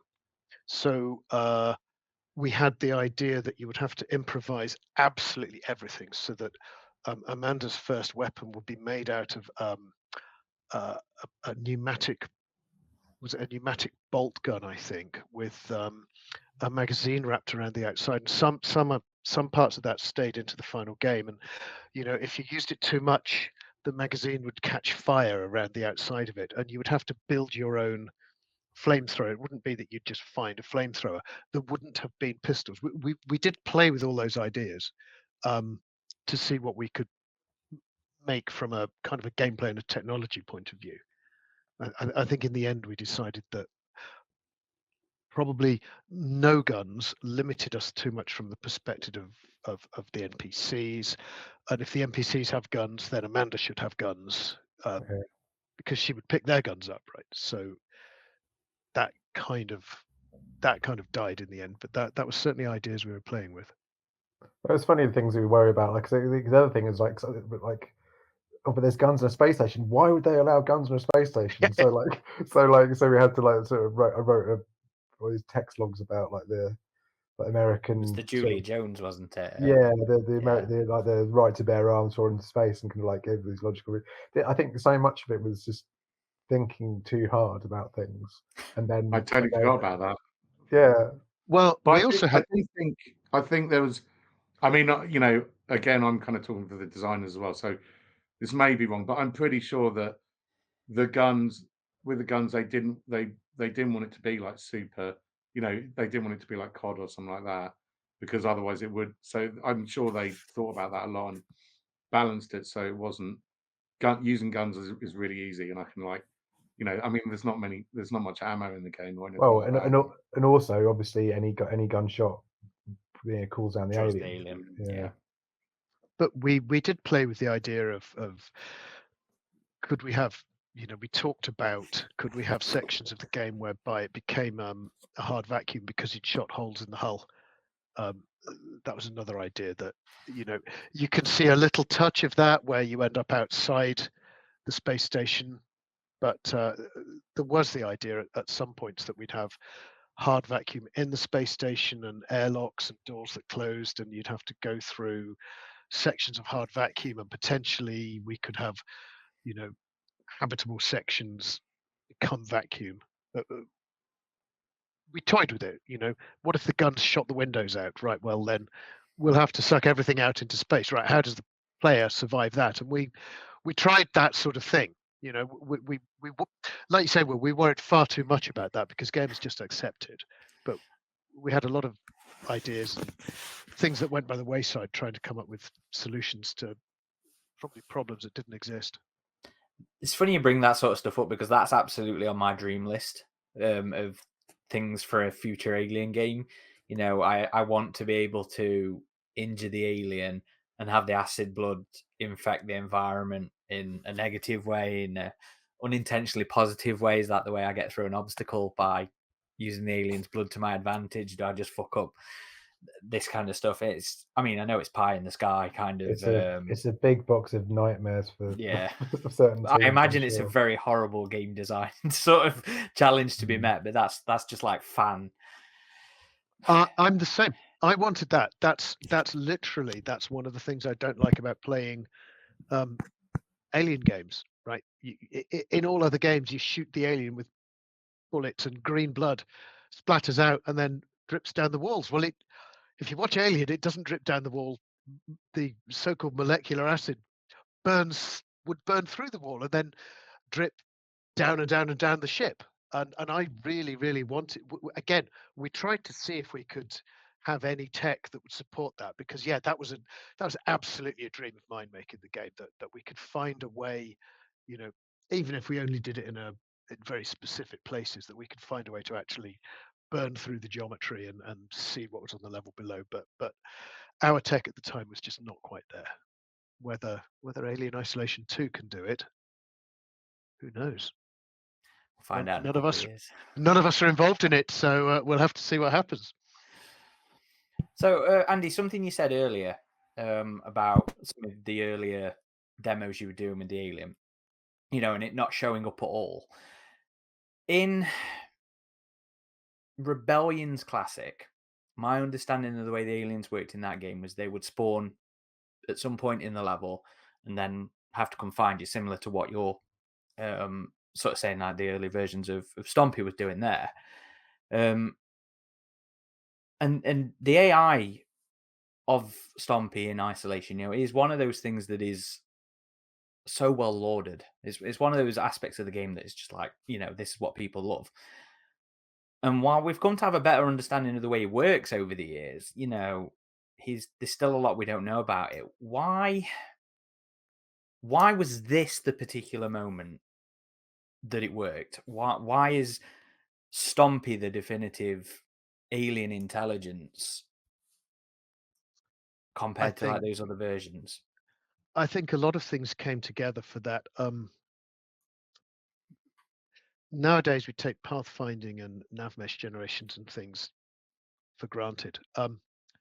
Recast had come out a few years before. We were suddenly able to look at a level and generate navigation meshes and all of those things, which suddenly facilitate. You can't appreciate. It's very hard to appreciate just how much of the alien is dependent upon its ability to navigate around the level, and that tech had only really just become readily available. We made a lot of changes to the navigation solution to solve all of the problems that we had to make Stompy do what Stompy does. There is a lot involved in it to do with making sure it doesn't come across the player, making sure that it's able to navigate in particular ways. I think that's probably part of it. Likewise, animation tech was just coming along again. Animation tech we take for granted these days. That's just too simplistic for an engine like Unreal. Back then, we'd got absolute cutting edge animation tech that we'd put together ourselves to make it move and blend in a believable fashion. So I think in terms of tech, literally the consoles had only just become powerful enough for us to do what we wanted to do. And then it took, I think the public story is 5 years, but my memory is it actually took us a little bit longer than that to actually bring it all together and get it working. And the console generation had just changed, so I'm sure. And this game came out on Xbox 360 and PS3, if I'm not mistaken. So it absolutely did, yes. So I'm sure that was a challenge, or was that outsourced to another team to handle that? No, we didn't outsource that. We did all of that internally. Yes, that was a challenge. Making it fit on the 360 and the PS3 was a constant battle from the start to make sure that we got the tech that we'd got sufficiently working on those platforms. Yeah, it was hard work. And was most of that development time in making Stompy work? Is that the crux? And the development time was everything. Okay, so we'd got one guy who for years was working on nothing but navigation. We'd got one guy who for years was working on nothing but the alien. It just took a long time to do. There were two of us working on the alien, one person on the humans, one person on the working Joes, and then one person on the animation tech, one person on navigation. That was the whole team. Well, not a lot of people, a lot of work. Just takes time. Yeah, fair enough. And Will, Dion, I imagine when most people think about video game writers or narrative designers, they think you're only responsible for cutscenes or dialogues or logs, but unless I'm mistaken, you both were also responsible for some of the finer in-world details, like the posters that are seen around Sevastopol. Yeah, it's like, I mean, it's a collaboration, right? So, a lot of the it's like, again, earlier we wanted to put a lot of stuff in the environment and on text logs and audio logs, but also posters, names of all the machines and shops and things to buy. So we had we had a list from the artists of what they wanted. Like, we want to build these assets, and then we'd take them and we'd name everything. And as much as we could is try and, like, the whole thing about the game is that you're isolated, literally isolated. And so there's all the like little adverts and posters subtly remind you that you're far from home. Even something like crisps. There's some crisps we had, and it just, when you return home, you can have these crisps. And so we did a lot of work on the posters. Like, we wrote, I think the ones, most of the posters we wrote were the ones where we're like, we want this for the narrative. But Art did loads of stuff as well, where they just needed us to write some words to something they'd created. But it's very collaborative, and I think we both love doing that kind of stuff as well. Yeah, It's so much fun, because it's not just when you're doing those posts and stuff like that, you're not actually just in the posts, you're also creating a brand for the Alien franchise. So, like, technically, I mean, I don't think they ever necessarily would, but I don't know, Never Sleep Pills exist, Cup of I believe Joes exists. they're in the RPG, The Oh, Never Sleep. maybe that's one that we took from somewhere that was already. No, in the I franchise. as in your No, I stuff think- has then gone on and. Oh, because that was okay. on Nightmare on Elm Street. Yeah, that's your Because I little wanted thing, the bills to have red and green stripes on. yeah. But there was a bit when I was just trying to shove loads of horror in. Yeah, But that's a different kind of horror, really. But yeah. But we everything. But basically, so we came up, and this is including a lot of the scenery and all the objects you find. They'll have different brands on them. So obviously, all these have to be checked through legal and checked by Fox, and so we came up with like names for the ammo, the people that made ammo, which ones are Seegson companies, which ones are by Mutani, all this stuff. So it goes, the authenticity goes down and down and down and down and down through all the levels, and then the top level is where we actually like advertise these things or mention them in a text log or whatever. And that's kind of like, yeah, that's probably my favorite thing, actually, just like working out The finer details. finer details that would work in that Brett could be holding in the Alien movie. Do you know what I mean?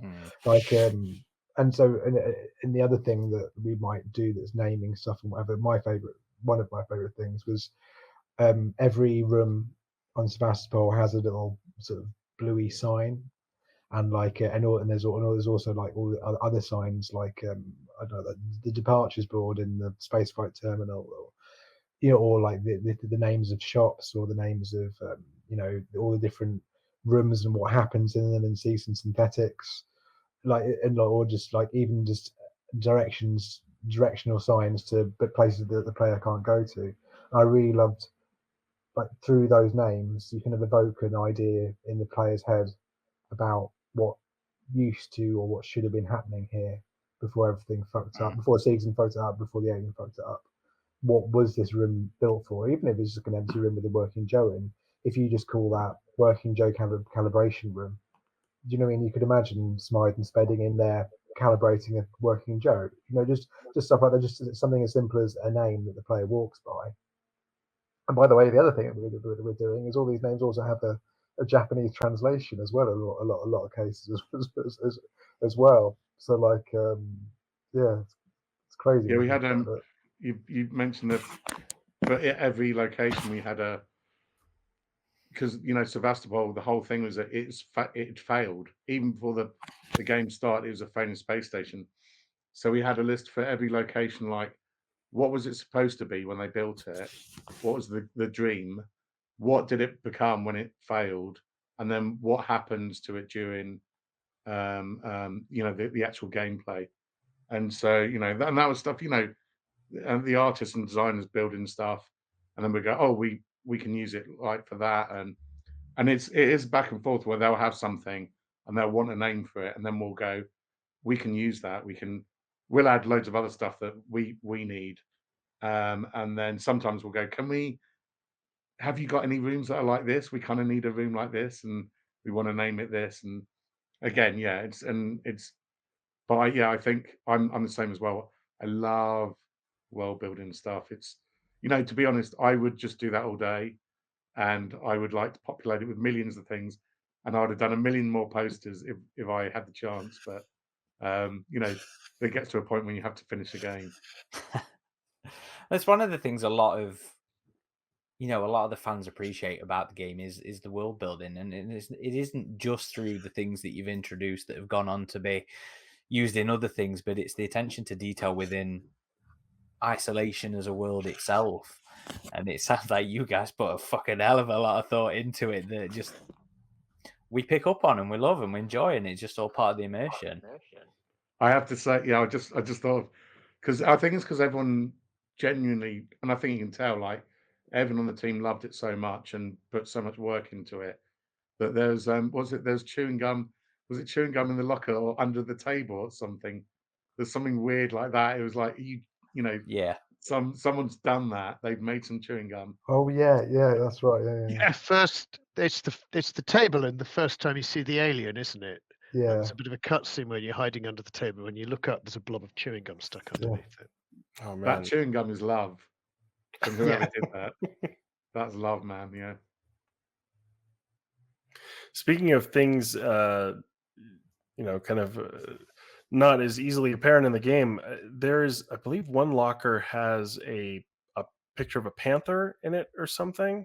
What's the deal with that? Okay, so this is like, so what it is I wasn't aware that it was like a big fan mystery. But when you go into an area in medical, it's just after you've come down from like the mental health ward, and you're about to go into the really nightmare bit. There's a statuette of a panther that's next to a key card in a locker you have to get a code for. Is that the one that you were talking about, Aaron? Okay, That's the one. So it's interesting. So it's not, well, it's very mundane and boring actually, but it's quite an interesting idea of like, shows you how game development kind of works. So basically, the guy designing this level was very sadly a guy that's no longer with us, called Jake Burnside, who's he was an excellent level designer, and he was responsible for that, the main medical level. He's also responsible for the mall and other stuff, and he was one of the main level designers. So that was part of the E3 demo level.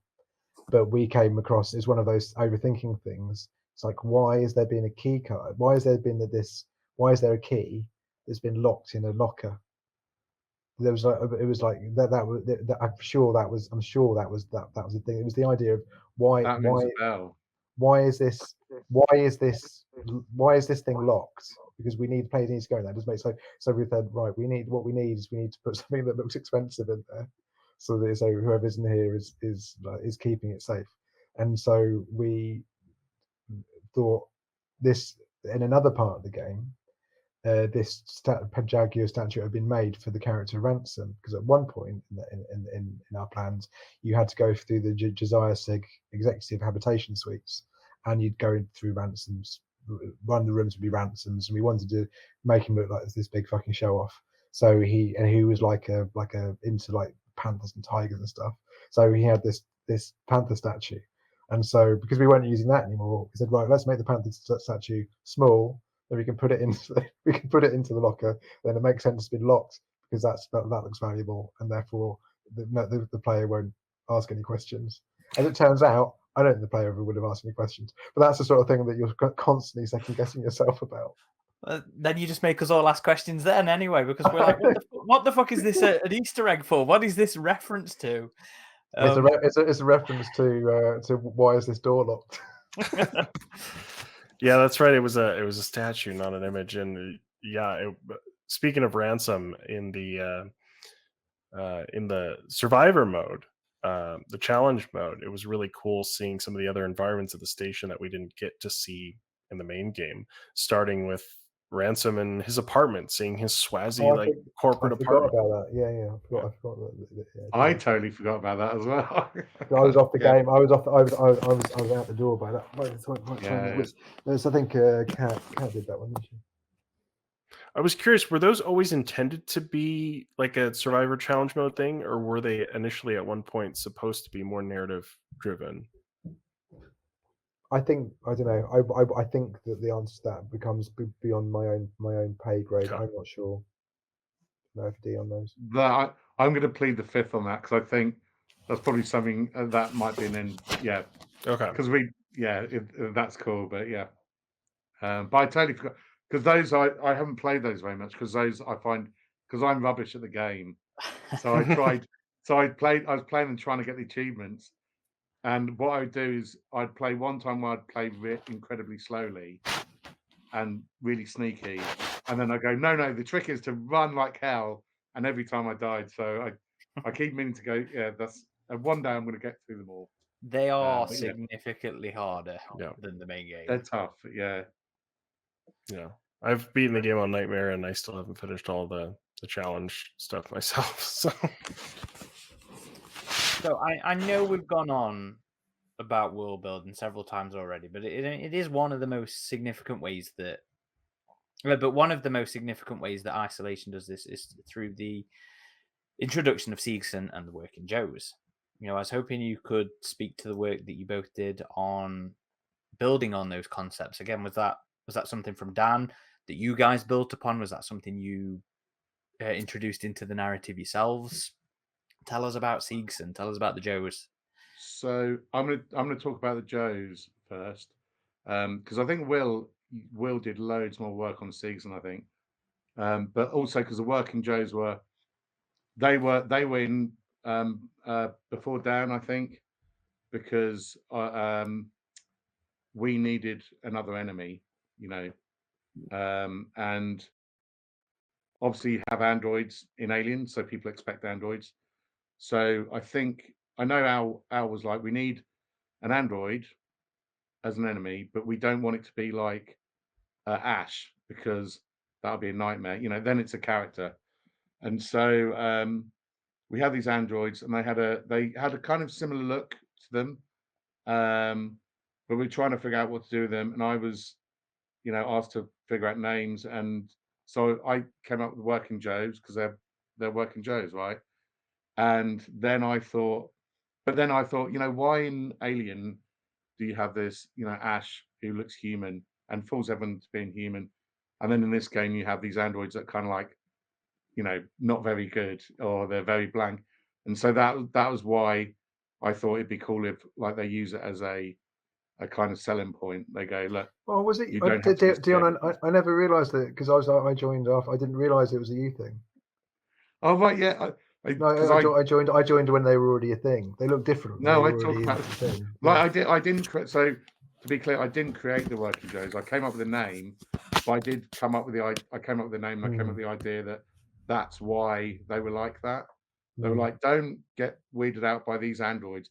Get these androids. They're androids. They look like androids, and they'll do what you want. So all the posters for the Working Joes.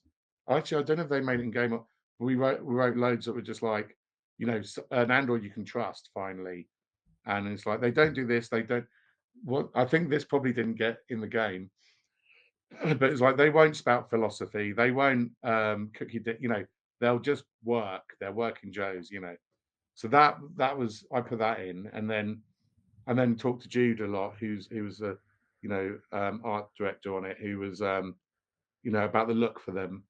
And I would just kind of go, I think they should look like kind of this. And then he had Brad Wright, who's an amazing artist, concept artist, come up with loads of like ideas.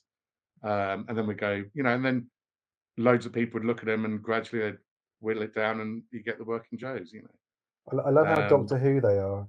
Yeah. They're a different sort of 1970s sci-fi, aren't they? They're so Auton-ish and like they're kind of, I think that's the thing, they're very basic. And I think the flatness of them is what I was like, that's what's really spooky. That's really cool. And then I wanted them to, like, if I could have cast anyone, I'd have cast oh my god, Donald Pleasance, Dog because Pleasance. the 70s, the health and kind of public warning adverts, which actually that's just in everything in Alien Isolation. All the posters are kind of warnings are more threatening, which feels like a more 70s thing, where they're not, they're just not just telling you, they're trying to scare you into being safe and stuff. So that was kind of, anyway, that's the working Joe's kind of thing. There's this 1970s sort of public safety film called The Dark and Lonely Water. Is that right, Dion? And Something Dion like that, basically sat me down and says, right, this is it. This is what the working Joes need to sound like. And he made me watch it about 5 times. I had to watch the Alien movie sort of like 500 times, and I had to watch this this is advert just about 10 times. And because it was always a battle, because much as I think sometimes they might do a little bit, but like trying not to sound like, but like the working Joe sound like a butler. We always trying to sort of not sound like, what can I do for you, sir? Do you know what I mean? Like, and to keep this kind of this mild threat without making them this like this. Should I do the hoovering, sir? Do you know what I mean? I'm not like, but which is also where I think they got their fascination with health and safety and not running because it causes accidents and stuff like that. Their calm manner when they're trying to kill you. From a code side, we had a lot of fun with the working Joes. Nick, who put those in, had great fun trying to see your sort of vision of what they should be through to a great fun, like you say, Doctor Who style basic enemy. There's always more behind them to make them simple than you're necessarily aware of. Well, I think one of my things, once I wrote most of their dialogue. I think I'm right in saying that. I'm not can't, but to my memory, I wrote a lot of the combat arcs and stuff. But like, I always felt like I did it in it's always some of the most quoted stuff. But also, I just literally wrote it in like a day because I had so much other stuff on. And one of my regrets was like I wish I could have written more stuff for them to say. But also, I wonder if the repetitive nature of what they do say in their relatively limited, like sort of sound bank, maybe I think that also added more to it.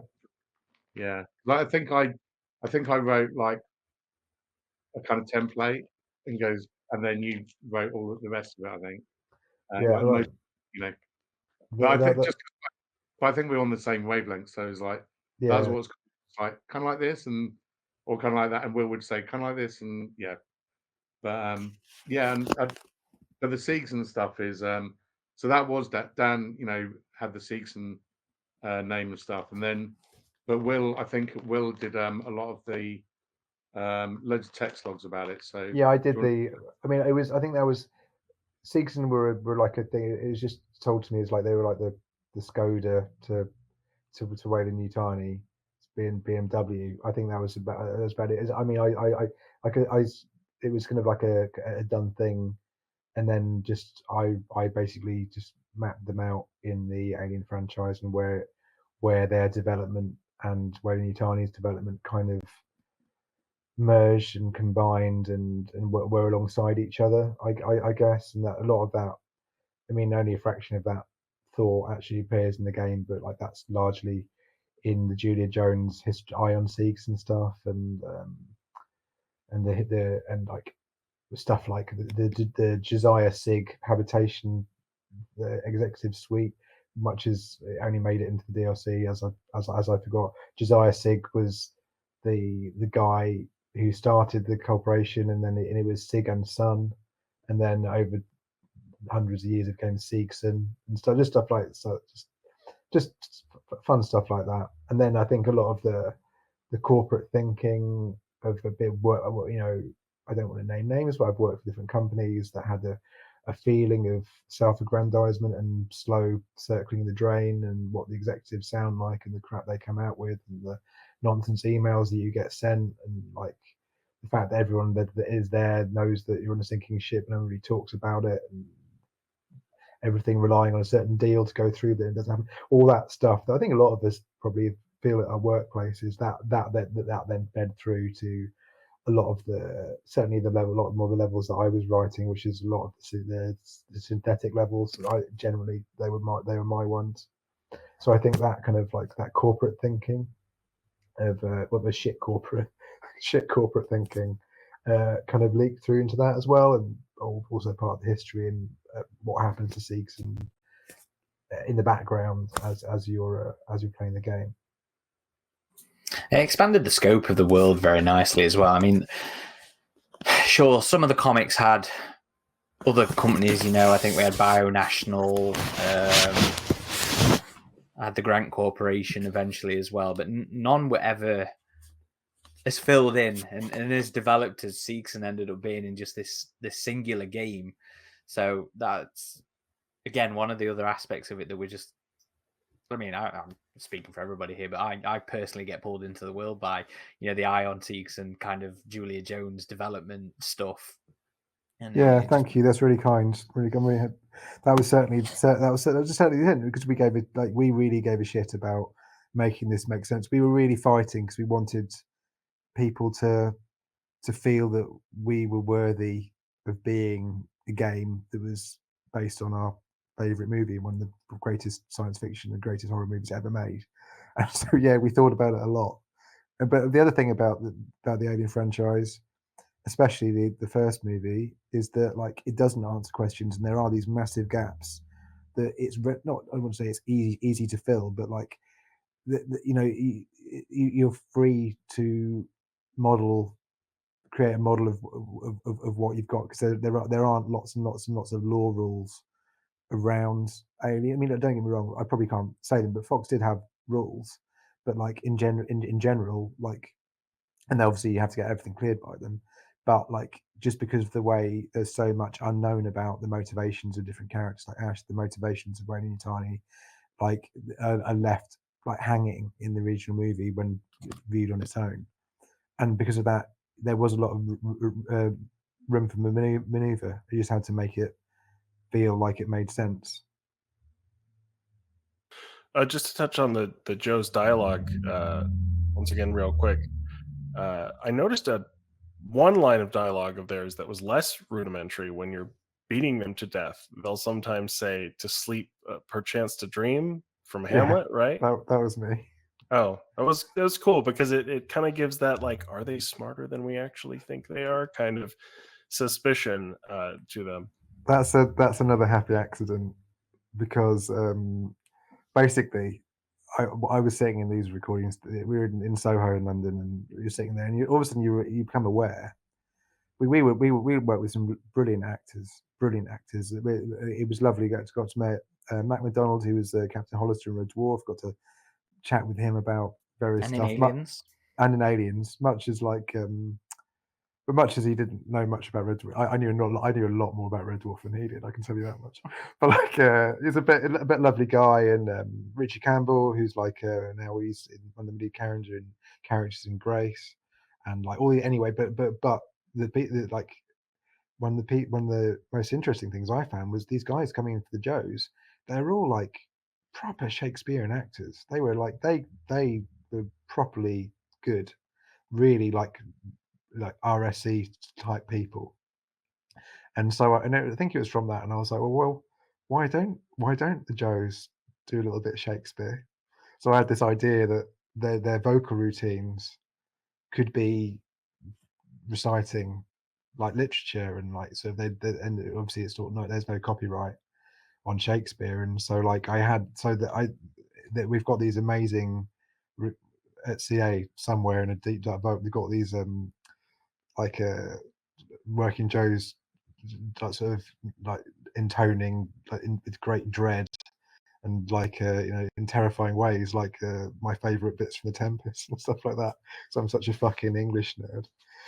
So anyway, then I think it was Gary Napper and Al. They kind of thought, actually, this is a bit shit.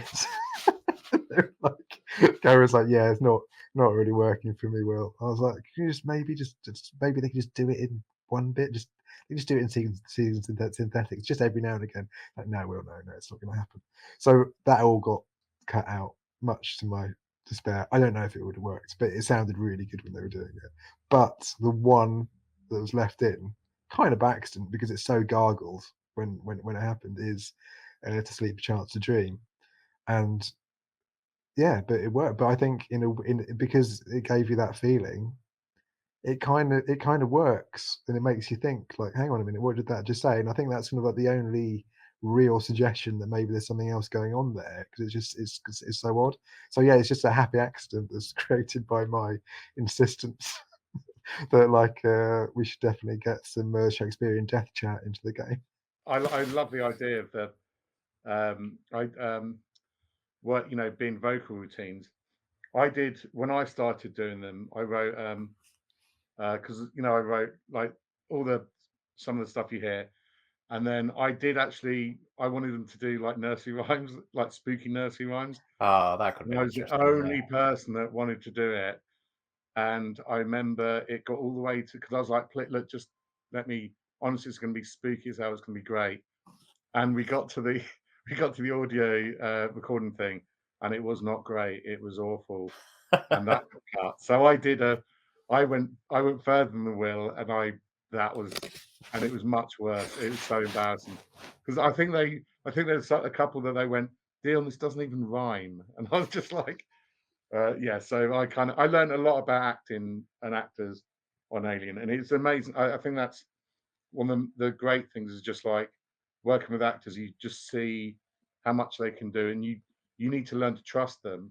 Oh They yeah, can just make it work and listen to what they're saying. And when I started, I was very naive, and but anyway, yeah, they're great actors, and they would just like be like, I don't know if yeah. this is right, and so we'd just rewrite stuff and they go, that's much better, great, No, it's I'm great. gonna provide that. Some like a Anthony Howell who played Samuels. Was just like this. I'd never really properly worked with actors before this, but like just the way they all of a sudden, yeah, he'd be Anthony, then all of a sudden Samuels would just be in the room. Just the idea, like it was just like the uncanny nature of just sitting next to a performing actor. It was just amazing. Andrew was great as well. Like on the ones where she's supposed to be really puffed out and exhausted, she literally was running up and down the steps, and then kind of burst in, and just absolute dedication to the craft is great. Yeah, it was like a 4-floor building, and she ran down 4 floors, ran round the block, ran up, and we had all the doors open, and then the microphone ready, and she just ran in, and yeah. And we should also mention Kate Saxon, who's a director. He's excellent. Yeah, was excellent, and she was brilliant, and I learned so much of her as well. Yeah, he's now directing Richie in a lot of the ITV Grace episodes as well. Oh, great! Which is a nice coincidence. Which also films in my hometown, so I keep on meaning to go over them, but it's a bit of a lock set, so I've been peering around, but never gone in. So speaking of Anthony Howell, speaking of Samuels, one of the things I really loved in the game was the way it handled, the revelation of Samuels. The presence of synthetic characters is often treated as this big surprise, and it never was in isolation. It was just a commonplace thing. And while the game hints at it early, like some of the dialogue in the Torrens bit, about him not needing sleep and stuff like that, it just becomes apparent without any fanfare in the game. And I always thought that was a good decision. Let's not do this big, oh shit, it was an android all along kind of things. Why why that particular narrative approach with him? Were you guys conscious of that? Oh, we're sick of this bullshit. We're sick of this big surprise reveal. I think Well- we were a bit. It's been there, done that, and we kind of expect the players to be looking for it. Yeah. And so we just and we kind of expect players to kind of. I mean, not everyone's going to know the films actually who play the game, but the people who do will just presume and know. So I think we just decided to go softly with it a little bit. Yeah, I mean, the story was going at different stages of development. The stories was going in different ways, but like the place it landed was that we didn't really want to. Again, it was all about making the enemy and the threat, like the alien and the working Joes, and it didn't need it didn't need to be like a big reveal or like to suddenly turn or whatever. We show that he's got he has a moment of aggression later on that you see him. So we do show it that he has the capability, but yeah, we just want our twist was going to be that we had a nice one, I guess. So like, you know, and yeah, it just makes it more, makes it feel the same but also different to what we've done before. And I love the bit where he has the moment of aggression where he's trying to be polite with the working Joe, and then I he's don't have just time like, for this. I don't have time, and smashes his head repeatedly into the wall. There's a nice little contrast between his capabilities and his mannerisms. Hmm. And one of the most impactful parts of the game is the realization that there's a hive buried in the depths of Sevastopol's reactor. That's when Aaron actually turned the game off for the first time and had to take a break. It's a narrative story secret that was kept very well locked down. And then the game begins to occasionally throw two aliens at you at once. So we were curious about if the presence of two caused any particular challenges from an AI point of view, Andy. Yeah, hell yes. So we've been really conscious from early on in the game that we knew exactly what we're making. We're making a game where there's one protagonist, the alien, and we kept saying there'll only be one, right? And they go, yeah, only one. So all of the AI was designed with having an alien in mind, never, ever having two. And then one day I was testing out a level and there were two aliens in there. And no, they were, at that point, it was a complete shock. And I was like, well, we can't do this because you promised me that wouldn't happen. But they went, yeah, no, the story needs it. And we've got to ratchet the tension up. You know, we've had one alien all the way through, but, you know, we need to do something different. You've got to have a second one and you've got to make it work. Genuinely, it's 10 years ago and quite a lot of beers passed under the bridge since then. I can't remember how we actually solved it, but it was mainly done with kind of last minute kind of fixes and workarounds to make it work, and they never really cooperated well. I was never that happy with the two alien solution. I think that it works as well as it does. It's kind of more luck than judgment because that was very much not the way we were taking the alien. Yeah, it's interesting because, I mean, we kind of knew after you deal with Stompy and in the the project KG 386, is that it? And send him off into space. That couldn't be the last of the alien, even though we have a few chapters where we're only dealing with other things on the station. We knew the alien would be coming back. We were still a bit surprised by the hive just to see that. So to have the idea of all these aliens running around, you pull up your tracker and you see all these little dots. It was really imposing, but you're still only dealing with no more than two at one time. But I did find those parts of the game really interesting when there's two roaming around. I think it also it opened up another sort of interesting narrative thing about that we often talked about. I think with Al quite a lot as well. Like, is the fact is, have you actually been facing the same alien the whole time? and obviously you have to have been, because that alien is supposed to kind of learn what you've done, because you have the moment where it backs off the flamethrower and stuff like that.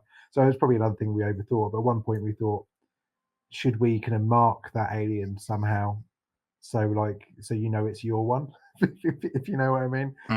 So right at the end, so it's your one at the front, that's right at the front when they're following you up to the up the mast or on the edge of Sevastopol and stuff like that. Which is again, we get again. I think we thought so. This is probably just a day's conversation. We've already spent loads of time on it. But we thought, could the alien have been damaged somehow to make it on its carapace, on its face, to make it's yours. But then that went against the whole thing about the alien being indestructible. So from a tech side, we talked. From a tech side, we talked about it as well. We did talk in the early days about when you burn the alien, can we add kind of decals to it? And then whenever you meet it, it'll have those decals on. So you can see you've done something which has had a lasting effect. Why has it learnt that it's scared of fire? Oh, look, you've scarred it somehow. But I don't remember those conversations ending up with anything being more than, chewing the fat, and these are things we could do. We kind of gave up on them before they went anything like trying to actually put the tech together. Does the learning not reset each level? Does it actually carry throughout the game? Right. Right. So the learning is fake. I'm sorry to disappoint. The learning is entirely fake. We always had the idea that it was going to learn. And in the very early days, I was a proponent of, let's use, actual machine learning and that sort of thing. And we quickly realized that those meetings that we were having where the alien wasn't working, and they were saying, okay, if we let you go down this crazy path of machine learning, can you assure us that the alien will do X, Y, Z? And I was like, no. So we had to hand write kind of the alien, and the early concept for it actually predates Alien. The early concept that I had for Alien is actually in a game from 6 years before that. But I've forgotten where I was. I've completely distracted myself with visions of the Minotaur from Spartan Total Warrior, which is actually, if you play Spartan Total Warrior and you come into the Minotaur fight, right, that is the prototype alien. That Minotaur came into the game. None of the code, but the whole idea came into the game, and the original alien is actually the Minotaur fight from Spartan Total Warrior. Oh, wow. Did that stay in the game? I can't remember. No, from up here, right? It didn't logically didn't go through, but the concept, what I wanted to do with the Minotaur fight, which I wasn't allowed to do because production at the time didn't necessarily share my vision for the Minotaur, so it ended up going in a different direction. But I wrote that boss fight, and actually, what I wanted to do with the Minotaur fight is what we started doing with the alien. And so the alien actually grew from that. So it doesn't do machine learning. We talked about it. We wanted to have it learning. We wrote that off. I imported ideas and things from the past, and then we said, okay, but it has to learn. We have to feel that we have that. So actually, all it has is a series of literally things that unlock through the game. Right, but what we did was we unlocked them at different times, and we went, okay, we'll have rules for when they unlock. If the player does this, we'll unlock that rule. If the player doesn't do that, we'll unlock it anyway, but a bit later. Right, so that's really all the learning can consist of. And the reason's really simple. Okay, a good player never encounters the alien. Right? A good player knows how to avoid the alien. They give the alien absolutely no opportunity to learn, and you get an inverse difficulty spike. Right, the worse the player, the more opportunities you give the alien to learn, the harder the alien becomes to play against, the harder the game gets. Which means if you're really great at the game, it stays easy, and if you're crap at the game, it becomes much harder. Which is, of course, the opposite of what you want to achieve, which is you want to challenge the good players, but give the weaker players an opportunity to enjoy themselves, because ultimately, and this may be where we didn't 100% achieve the target. You want everyone actually to come away saying, I had a good time, right? I don't care. In some respect, I don't care what the game does, as long as the player goes, yeah, you know what, that was. I'm glad I spent my $60 or whatever it cost on that game because I had fun, right? And fun for the Alien game is I shit my pants and it was fantastic. And actually, I threw the controller across the room and swore never to play it again. But my God, that fright was absolutely worth the $60. But we have to make sure we deliver that. And so things like inverse difficulty spikes, you absolutely can't have. So the only thing it has is things like it genuinely doesn't matter when you flamethrow it throughout the game. If you don't use the flamethrower when you first encounter the alien and you get through that encounter when you first have the flamethrower, it will have no knowledge of flamethrowers until you first burn it with a flamethrower. So we did do that sort of thing, probably too much detail actually, because everybody burns the alien the moment they get the flamethrower, right? Because you're like, yeah, finally I can take this thing on. And then you discover we never give you any fuel for it, and so it's useless. But or not enough fuel for it. But that thing is genuinely learned in that there is a whole branch of the behavior tree sitting there ready to deal with you're pointing a flamethrower at me, and it's turned off until you first burn it. But all of those learnings, all of those booleans make it, they are saved and they do make it through. So that learning unlocks throughout the game. It was actually one of the later things to go into the game. They kept saying to me, okay, Andy, we've said the alien learns. We've told the press the alien learns. So you've got to make the alien learn. I was like, okay, that's actually impossible for the reasons I've just stated, which I stated in great detail. I went, so what do you want me to do? They said, we don't care, but it's definitely got to learn. So that's where we get the learning from. So is it something like if the player spends too much time hiding under tables, the alien, it'll unlock, it's going to check under tables more? Yep. Okay. That's exactly it. And if you can hide under tables, if the alien's not in the area, that doesn't count. So the alien has to be in the area of you hiding under tables for a while, and then it will know to look under tables.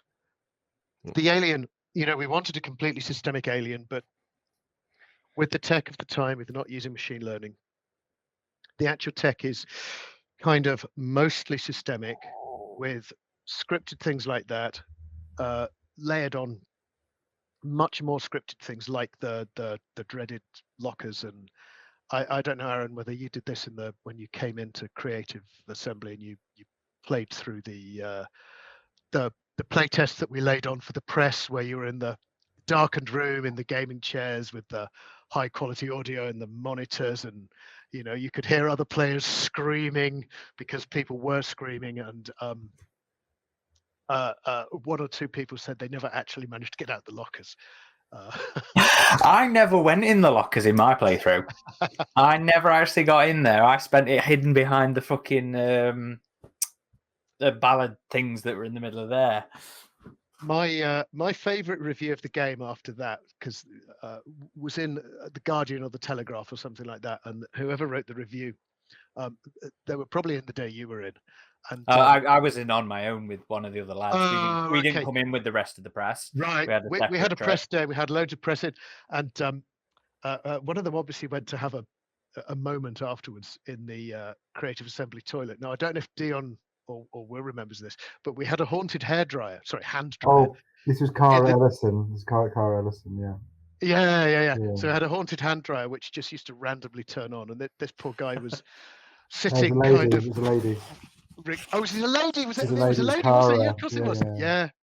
The haunted hand dryer switched on while she was sitting, knowing she was the only person in the toilets. And the haunted hand dryer switched itself on, and after that experience of the playtest and hearing other journalists screaming and those things, yeah. I think Cara got a she became a character because of that. I'm fairly sure that she got a text log about complaining. About the hand dryer not working in the accounting department, something like that. Yeah. It's Cara from accounts complains about complained about the hand dryer to Chief Porter, I think that's right. Yeah, and Porter didn't give a shit.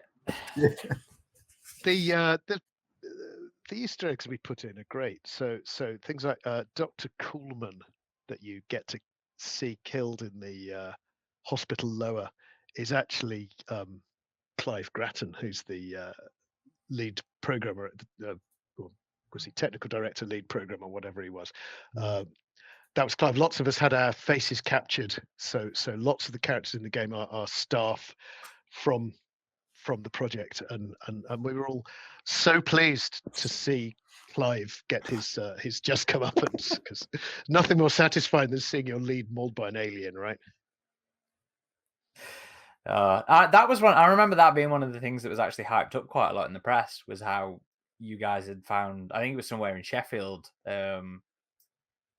doing all the facial scanning and got everybody involved with it. They came in one day and we all had to shave. So anybody with a beard, Clive went out and bought razors, and so Clive was clean shaven the first time we'd ever seen him without a beard. And that text come on so far. We all sat there, and the cameras around our heads to capture us and get us in the game. So you could encounter, there were a few memorable bugs where the Clive Lindop twins walked out because the same head was captured on two NPCs, and they would walk out together. I think I'm sitting on a chair outside Marshall Waits' office with my head in my hands. So Okay. I'm somewhere in there with brown eyes. I was very cross about that. And Will's obviously Chief Will Porter. Well, Dion, did you end up anywhere in there? I am too. I was like, oh, I don't want to see myself in a game, so I said no. So I imagine I was one of the few people that didn't. I was just like, oh no thanks, but I did. I think there is a name in the game that's like one of my. I do music, and one of my, I keep changing the names of my projects, and one of them is the name of something an alien. But I'm not going to say what it is because I think it's a mystery still. Fair enough. So, Alien, as we've said, Alien Isolation spent a good chunk of its development as a third-person horror game, because that's just what horror games were back then. It wasn't until games like Amnesia, Isolation, and then later Resident Evil 7 that first person was really embraced in survival horror. I was curious as to your guys' thoughts about this in a post-isolation world. Could a third-person horror alien game actually work now, or are we just past that? Are we just past that point? Is it not immersive enough compared to first person?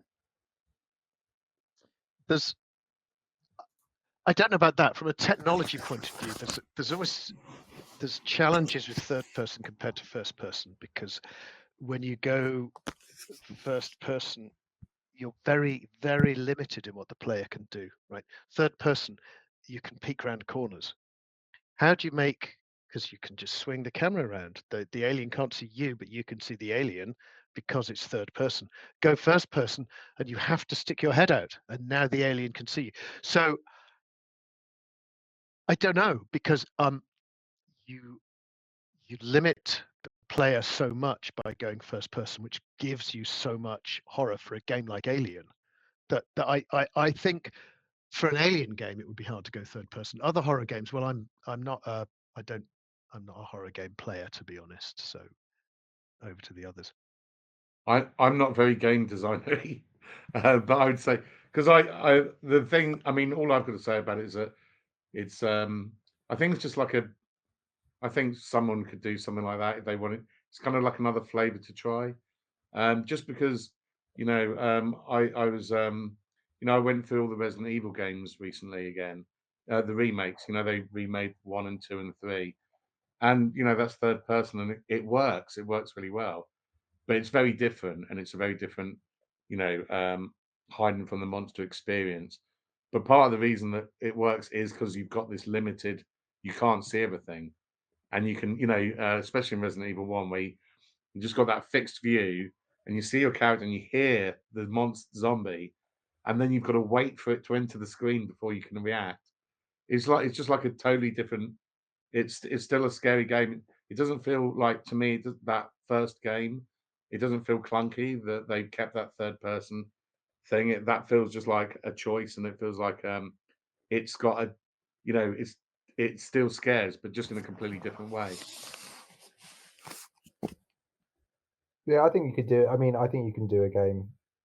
You could do an Alien game, third person. I don't think you could do like a.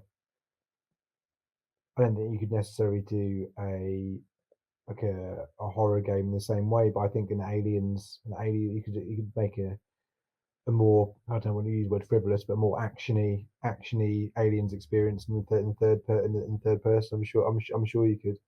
But like maybe if it was a bit more open world or whatever. But I guess it all depends on which way they'd want to take the franchise, and probably which way they want to take the wider franchise as well.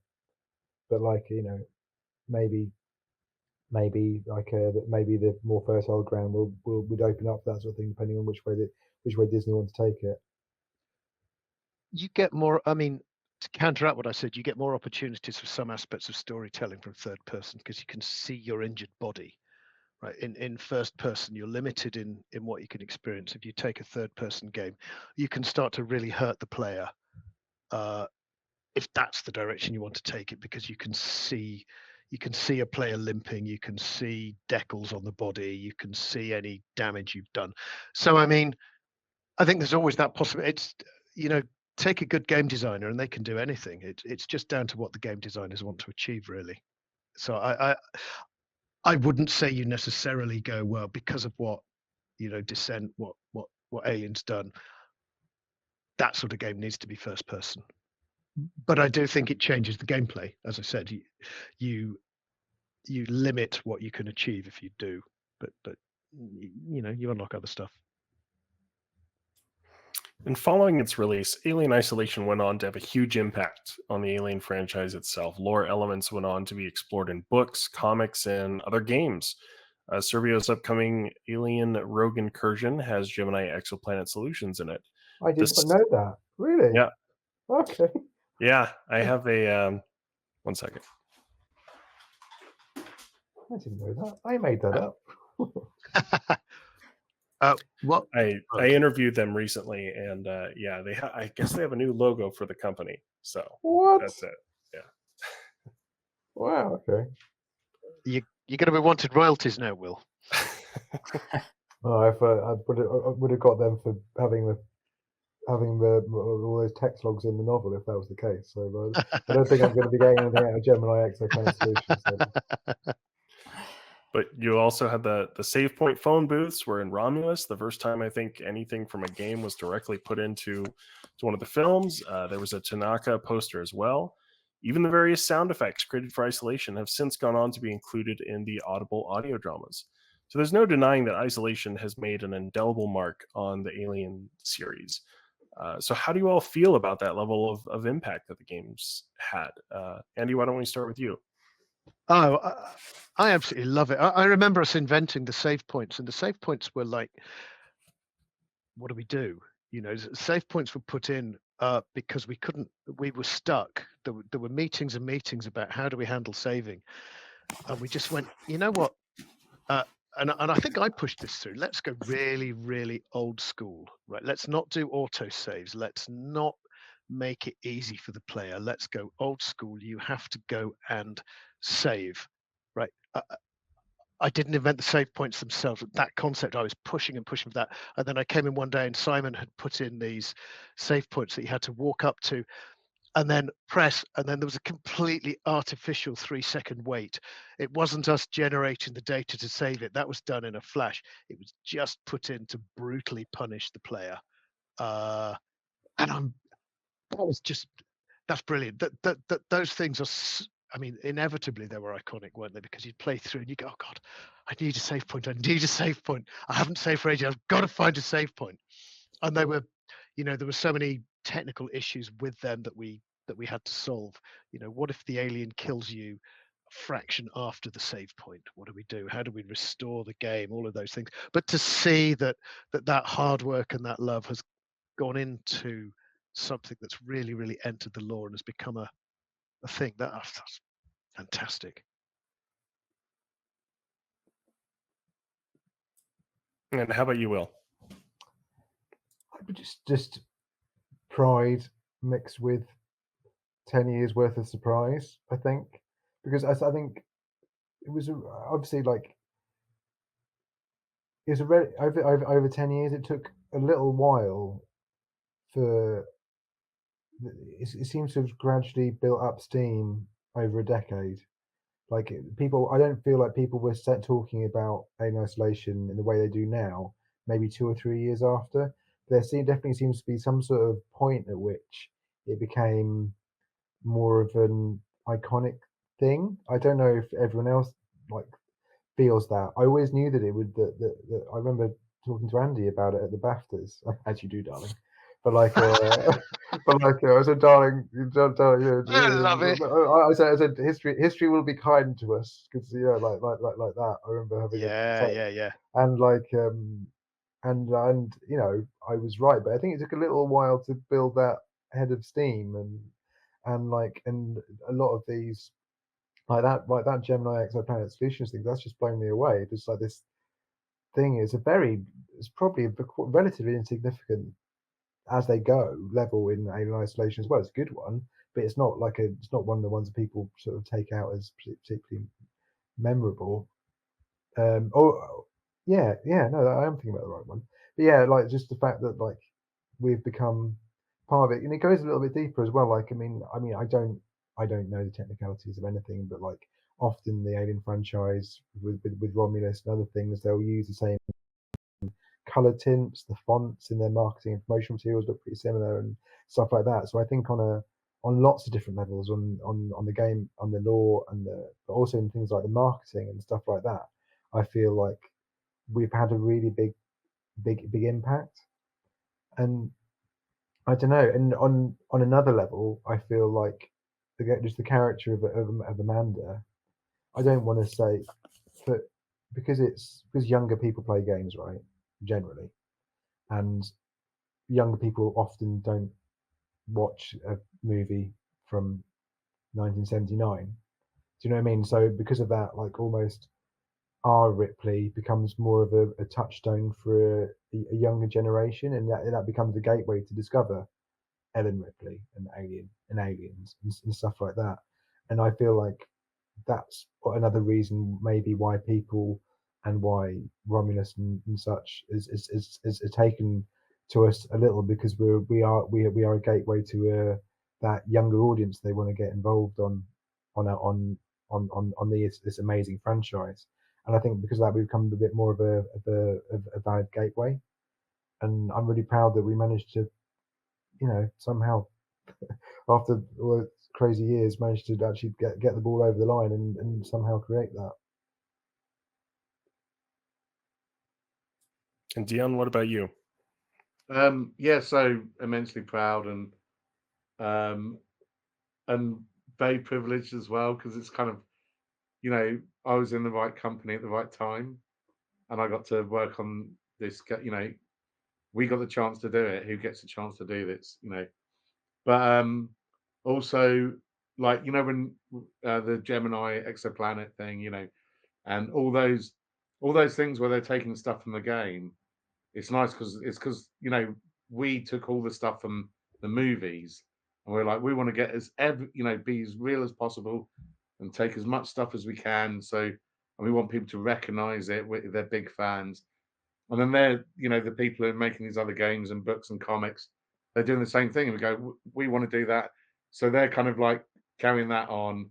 And then someone else is going to carry something they make that's unique on. And I think what I like about it the most is that, it feels like, because we concentrated on the first game, it was just kind of like we just want to remind everyone that there was this like scary movie that wasn't, it wasn't the Marines. And that's like Aliens is a great film, and all the stuff that's coming out has been really great. But we want to push this. We want to get this as famous as the Aliens, And I think that tone, people kind of, I think, resonated with it and went, actually, that's the kind of tone of the first movie, and we can do things with that. We can expand on that, and so that's lovely to see. Not just being proud of it, but it's like, oh, good, I get to see more of this world. I get to see more of the alien, as well as the aliens. So yeah, it's lovely, and it's fun. What we were saying about the fonts and stuff. I do notice, like, you'll go to watch like something that's not connected to Alien Isolation, and there will be like colors, like, and a look that's like, that looks like the cover. They've taken, they've gone, that's the palette. But the funny thing is, a lot of our palette was from the movie, so it's just a big circle, So Yeah, and I think even as us for fans and players, I mean, we reviewed the game very well when it first came out, but I don't think even we could have predicted just how much cult status the game would achieve. The director of Romulus mentioned it as an inspiration, and things like the pistol has been in multiple games like Fireteam Elite or Dark Descent. Same with the Working Joe RPG. androids. Yeah, as well. I remember John Carpenter mentioned it on Twitter, and that was my favorite thing in the world, because I love John Carpenter, and I was like, okay, that's it's what's weird is like, okay, that's like I've done something in my life now, tick. Like, if anything else happens, that's amazing. That's Simon Pegg tweeted that he was just about to start it, and he had a picture of it back when he had a big picture of the screen with the site, but nothing else. So whether or not he liked it or not, I had no idea. But he definitely played it. It's funny as well because Isolation's also used as a counterpoint to Ridley Scott. Obviously it's a different medium, but when he comes out and says things like the beast is cooked, it's not scary anymore. Games and films are different things, but there's always going to be some fan who's going to go, actually, Ridley, have you played Isolation? Because these guys have proved to you that you are very wrong in that regard. Would anyone honestly be brave enough to say that to Ridley Scott? I wouldn't dare.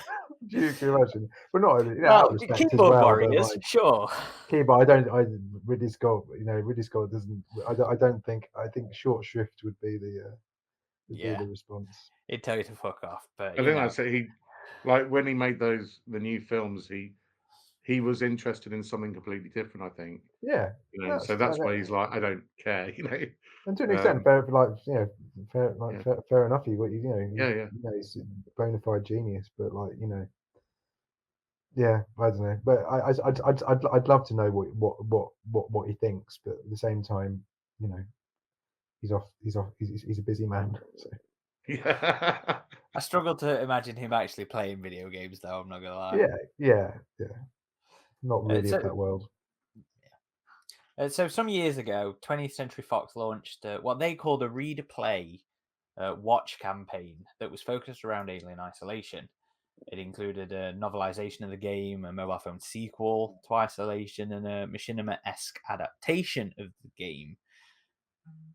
It was something of a misfire, but I actually still stand by Blackout. I stand by the mobile game, but it that whole thing didn't really resonate with fandom. I was wondering if you guys were aware of that particular initiative and if you had any thoughts on it. Will, you mentioned the novel. I think Keith Candido shit the bed not playing the game and adapting it based on cutscenes. But what do you guys think? Do you have any thoughts on that stuff? That's probably going to be the arena of polite no comment. But I do, but I do see the fact that they did do that as an awareness that they should be doing something with it. And I think that it's overall it's all good stuff. Anything that gets Amanda front and center, like in any capacity, is a good thing in my book, and has a potential of leading onto something else. I mean, I think you have to, as you guys are well aware, there's been a degree of transference in the Fox to Disney stuff and whatever, and that's been in the games departments as well as the films and all that stuff. So I think you also have to give them a little bit of credit that sometimes things might have been easy to do, the different projects might have been easy to do at some points than others, and etc. etc. So I think overall, if you want to keep the wheel spinning by doing that sort of thing, then it's you're still putting it out there, but the fandom may not like certain aspects more or less than others, but at the end of the day, you've got to give them credit for doing that, and you've got to be grateful in my position for keeping the torch burning. Any thoughts, Dion? No, I kind of agree. It's I think it's kind of more expansion of that world, which is always really nice. And if things hit or miss, it's always they're always trying to get something cool. And the only thing is, I feel bad because I was aware of some of these things and I did want to check them out, but I was on another game then. So I find when I do a game, I'll kind of like read as much as I can and watch any films or TV about it and read all the books. And I was working on Halo Wars, so I was full of Another Halo. favorite of mine. And part of it was also because I dumped all the Alien stuff on, took the Halo head on, and then also because I'm not working on it, I was like, well, I'm going to concentrate on this now. So I think that's it really. I didn't really. I'm aware of them. I kind of mean to check them out. I've got some of the newer Alien games. I've got a couple downloaded on the Xbox that I'm keep meaning to get around to. But yeah, overall, I'm glad people are doing it and keeping it going. And we might end up with something else that's like a kind of different take on Alien Isolation, or who knows, maybe there's a Working Joe game that's just about the Working Joes, or it's all great stuff. It's we got to play in Fox's Playground, and it's it's their stuff, and so someone should everyone should be able to play with the stuff we've made as well. And did you have any awareness of that sort of stuff? No, I did what Dion did. I always throw myself into whatever I'm next working on. So I threw myself into Halo even before we'd done all the DLC for Alien. I was off it. I was living in the present with Halo, and no, I had no idea it was done. This is literally the first I've heard of it. I am super excited for Alien Isolation 2. I don't work there anymore, so I'll plug it because I want to see what the company does with the franchise next. It's super exciting. Maybe that was hinting that one day we'd recover from the IGN review and come back and make another game. So speaking to Alien Isolation 2, which was just barely announced at the start of this week that we're recording, understanding if you know anything, you can't really discuss anything specific, but with the news of a sequel finally coming after all this time, how do you feel about the game finally getting a sequel? Since we've been, as fans, we've been asking for it for so long. So it was just so cool to see for us. But how do you all feel about it?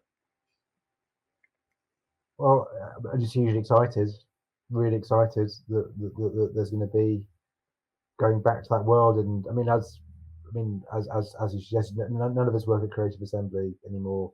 None of us have any idea about it at all. So really, all we can say is we're in the same place as fans, I guess. Just like can't wait to find out more what happens. The only thing I do know is I do know that there's I think there was a bit. One of the instant narratives has been that over the years lots of people don't work at Creative Assembly now, so the original team aren't necessarily there. But what I can say is that there are some really, I know 4 or 5 people that are on that team, and they're solid and passionate and they get it, and I fully believe in every single person that I know on that project. They will create something that's really exciting and will do it justice. So I think beyond that, just same place as everybody else, just can't wait to find out more. And Andy? Yeah, it's like Will says, they've got some super talented people. They've got the original engine designer who did, the things on the tech on Alien Isolation that made it so special was lighting, which was so important, and audio. And they've got Mike Bailey, who was the lead engine designer. He's absolutely brilliant. He's the tech director on the project. He completely gets Alien. They've got Stuart, who wrote the most amazing audio engine tech that was way in advance of its time. He's been still working on that for the last 10 years. They've got so many people who get the game, love the game. They're going to bring so much to it. They've got some of the original animators, level designers. The love that they have for that game is, I'm sure that's going to go through, because that I do know from working with them, and I still talk to them, that is a project still completely driven by passion.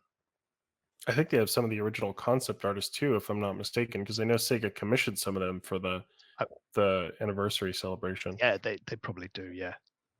Yeah. They've got a decent number of the original staff there, and like I say, so much passion. The people who are still on that project are on that project because they love it, every single one of them. So it should be amazing. Yeah, one of the things we had noticed with some of the hiring calls they've put out is they specifically mentioned Unreal Engine. So we're assuming the game is probably going to be an Unreal Engine 5, which I know it was in-house before. It was like a co-developed engine with AMD. Is that correct? I mean, I wouldn't have described it as co-developed with AMD, to be honest. We had an in-house engine. That in-house engine went from, it's the same engine.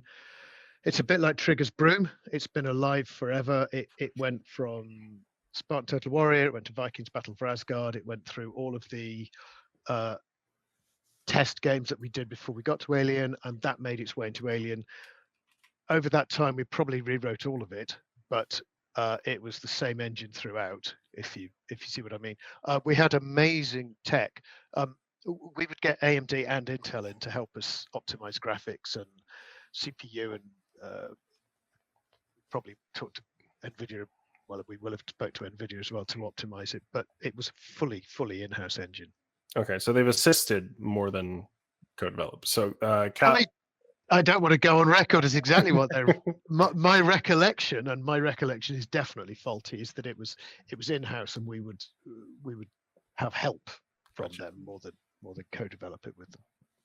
And the cathode engine, that's the name of it. That's right? What we ended up calling it, because all of our tools started with CA. Gotcha. And Dion, how are you feeling about the sequel announcement?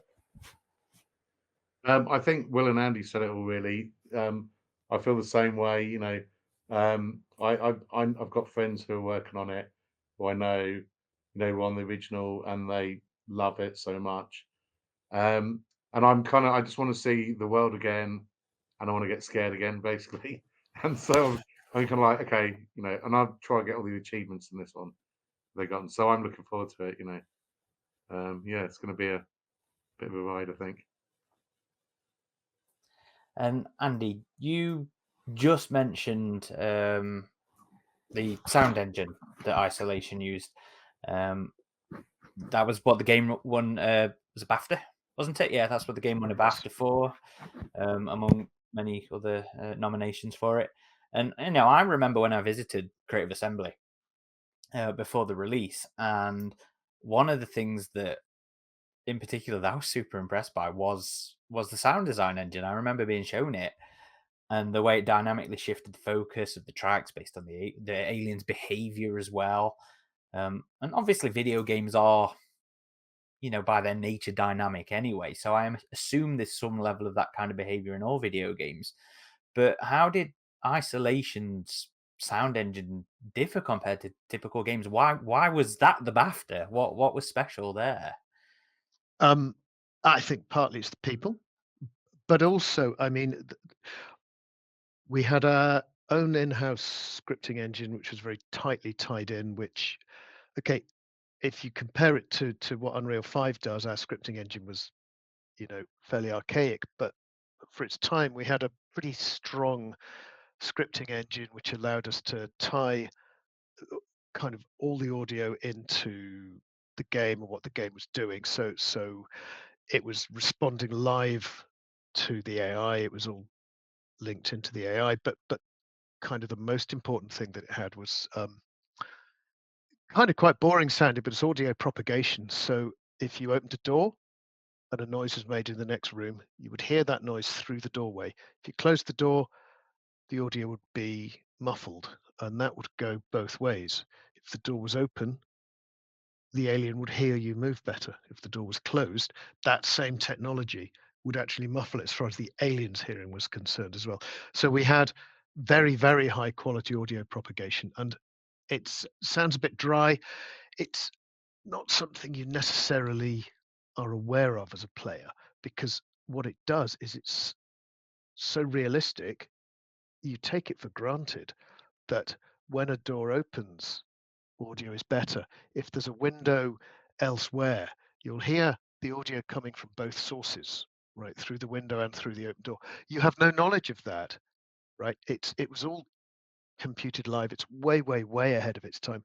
And as a player, you don't know that's happening, right? But the genius of it is it's so natural that when it's working, you just feel you're immersed in that world. So what it gave us was combining that with a great scripting engine, with great audio engineers, with a level of synchronization between the audio scripting and the aliens behavior tree. Take all of that together, and we had technology that was absolutely first in its class. Yeah, speaking to the audio, I think someone ripped all the audio sounds from the game and posted it to Reddit in like a 4 compressed file thing. And I remember downloading all of them, and I was just blown away by the sheer just number of sounds in that game. So it's like, I'm seriously impressed y'all managed to, manage all those sounds just in the game and everything they did, because yeah, it was pretty overwhelming just seeing the amount of them that the game utilized. And the spatial sort of awareness of the sounds as well when you're playing, when you hear that alien, you can hear it properly. You know where it is. It's fully propagated properly through the world. Unless you're hearing it in the vents, right? Because you never know exactly where it is in the vents, do you? Well, the game doesn't know where it is. The vents don't exist. So we always had this idea the alien would go up into the vents. And then one day I went to the level designers and said, okay, we need to lay a nav mesh out in the vents that you've obviously put in, because you put the vent entrances. And they went, no. I went, okay, could you model the vents, please, and get them in there? And they went, no, we haven't left any room for them. And I went, okay, well, you're going to have to lift the floors up, because we've got to have vents big enough for the alien to move through. And they went, we can't just move the next floor up, because we'll have to re-architect so much. The stairwells won't work, right? So as a programmer, I've got no knowledge of these things. They're all just polygons. And I'm like, yeah, just lift it up. And they said, no, you literally, do you know how many hundreds of hours it would be to do that? So I was like, okay, so the vents are entirely fake. The alien goes up through the vent, and if you use the debug camera, you'll see him appear on the floor above, if there is a floor above, or he'll just pop into space and outside of the ship if there isn't. And then after that, we just turn it invisible, and it just slides along the axis of the game. So it just slides along the x-axis for a while, and then it slides along the y-axis for a been using Unreal for too long. Slides along the z-axis for a little while, until it gets to another vent exit, and then it drops down again. Yeah, it's something I noticed, because I do a lot of screenshots of the game, and I'll use like the camera tool that you inject into the engine, and yeah, you just see it pop in there, and then it's kind of static and starts moving around, and it's pretty cool. I know there's a number of YouTube videos you can watch on that as well that kind of show what's going on behind the scenes in the game. I think, Andy, you were on the AI in games one, right? And I think another one's been worked on for that channel. Yeah, I was. Some of the early bugs were that it would go outside of the ship, so you'd be standing and you go, the motion tracker says it's 20 meters through that window. Why can't I see it? So we've got just fake volumes to stop it just going out into space. And that side of it's entirely fake. The mental image of that is just hilarious. So from that early tech demo, we had mentioned earlier the 2009 one to Isolation's release in 2014. That's a nice, healthy development period for the game. Over the time that you all worked on Isolation, what particular elements were you involved with that you're most proud of to this day? Why don't we start with you, Will? Wow, that's a big question. The thing I'm most proud of in the whole of the 2 years I was there, probably. Obviously, I just really enjoyed working directly with the level designers, and I really enjoyed the collaboration that I had on, say, working with I worked with James on the we called it airport, but the spaceflight terminal quite a lot, and just having ideas about like the noises and just like the really like the collaboration and the work with the level design, which I'd always been very interested in as a video games reviewer and magazine journalist and stuff. And I think just having an impact on lots of different areas of the game, because there's so many parts of it were collaborative, and you'd really get on with certain people and just be able to see that, and working with Jake on medical and Kat on the higher medical floor, and like Ian and all of the level designers were just really good. Just the fact I'm just really proud that I had a little bit of influence in that area as well, and that's probably what I enjoyed the most as well. So I'd say just that collaborative working is probably what I'm proudest of. Dion, how about for you? Probably, I think it's probably the world building stuff. Because I love that as well, but that's the stuff I love the most. I really wanted to, I really wanted to like explore mode in Alien Isolation, to just walk around the world. And I'm proud of the working Joes as well. I like that.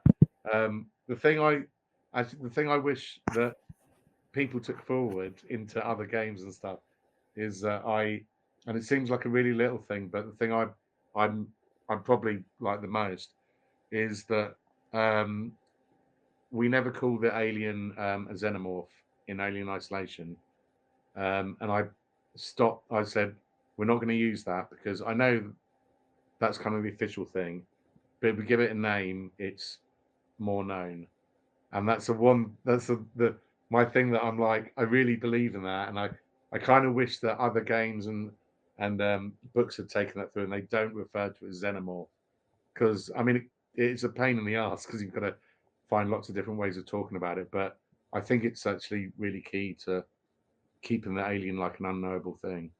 And I do remember like one of the DLCs, someone else wrote the copy for it, and they did call it a Xenomorph. So we got right to the end of the game with the DLC, and someone put it in, and I was just like, no. But we got the main game hasn't got Xenomorph, so that's the stuff I'm proud of. Which DLC was that? I'm curious. I can't remember which one it was. I can't remember where the copy was. I don't know if it was on the store when you buy the game. But it's one. I think it's one of the Survivor games. So I don't think it was not in the game, but just on the case for the game or something like that. Yeah. Okay. I think it's like when you go and get it from the store. So it's like such a little thing, but I just thought that was really important. Yeah. And Will, how about for you? Or sorry, we're on Andy. Andy. I mean, I was leading the AI team, so I kind of have two things. Right? I was really proud of the work the team did. I worked on the Alien with Steve, who was the principal programmer. I looked after sort of things like the hiding closets, which I was pretty proud of because people spend so much time in there. But so part of me says the Alien, the whole thing, right? Because I was the lead. That was my baby. I tried to be involved in as much of the decision making as possible, in as much of the programming as possible, in the design of it. Couldn't be in all of it because you're running a team. That's what delegation's for. The little bit I'm proudest of is the kills, right? So the animators sort of went, right, we've done all the alien kills, and they one of them, and he was so proud of it, and it ran at you from about 5 meters away, and it hit you, and then it ran about 4 meters beyond, and then it turned around, and it came back, and then it actually killed you. And I was like, I don't see how it's possible to get that in the game, right? That there are no spaces anywhere in the game big enough for that kill. And so there's a little system sits in there that I wrote, which goes, okay, you're about to be killed, and it takes all of the possible kills, and then it has a load of goes at trying to fit them onto the level. And if it can get that great big one in, you get it. And I know some people have played all the way through the game and never seen it. And my little code is sitting there desperately trying every time you die to fit it in. And whenever the tail comes through your chest from behind, or else it just ran up and grabbed you and chomped your head, that's because my system had failed, and I couldn't find a way to get you one of the beautiful showy anims that the guys had put together that were wildly impractical but so good. And so I'm quite proud that although they're wildly impractical, you sometimes see them. That's so cool. Yeah, I know there's some more rare death animations. Like one is the Xenomorph is kind of perched on top of the smaller kind of cabinet that you hide in, and it crawls up from behind it. And I know some players had said they had played the game for a long time without ever seeing that one. Yeah. So when we told the community that we'd be having you on the podcast and opened it up for fan submissions, one of the things that people really wanted your perspective on was that infamous IGN review. And to some extent, the GameSpot review as well. To this day, the fandom hasn't forgotten or forgiven IGN. How do you all feel about that review? I was at Thorpe Park with my son, having supposed to be a great day, I can't remember how old he was, but he'd got a day off school, and we'd gone to Thorpe Park, and it was going to be lovely, right? And I knew the first reviews were going to be dropping that morning, and it absolutely ruined my day. Because I used to be a reviewer, and so I will say, but then again, but also like the actual reviewer did a tweet the other day that I didn't think was particularly classy. But anyway, He was not reading the fucking room at all when it came to that announcement. I don't know, because I tend to slightly, but don't get me wrong, I make jokes about it. It was unpleasant to discover that I was at Centre Parks. We were all in lovely destinations, clearly, and I was desperately looking for Wi-Fi, and that's the first thing I saw, and I just thought, oh fuck, we fucked it, etc. Then again, we had got, but then again, word it had was generally good, so it did seem a bit weird, But anyway, I would say, to be charitable, one, I don't think there's various aspects in the review that aren't wrong. Like, there are, it does outstay its welcome, in my opinion. Yeah. Stuff, etc. It's fair. And also, as a reviewer, it's a really hard game to review. Really hard game to review, especially if you've got a deadline. It doesn't tell you when it's going to end. It's a slog. You can get frustrated with it. The frustration could lead into your feelings about it, etc. And they would have been, and I seem to remember that they were on quite a tight deadline, and so I get, and also you are also allowed to not like a review, not like a game. That's perfectly allowed. However, you can't say it wasn't gutting at the same time when there's so much riding on it as well. So I'd say I get it. I don't get me wrong. I don't think that tweet the other day was particularly classy, but what can you say? He got the reaction he probably wanted. So. For prosperity's sake, sorry, before we go on there, for prosperity's sake, Adam, can you explain to the audience Ryan's tweet. So let me pull it up.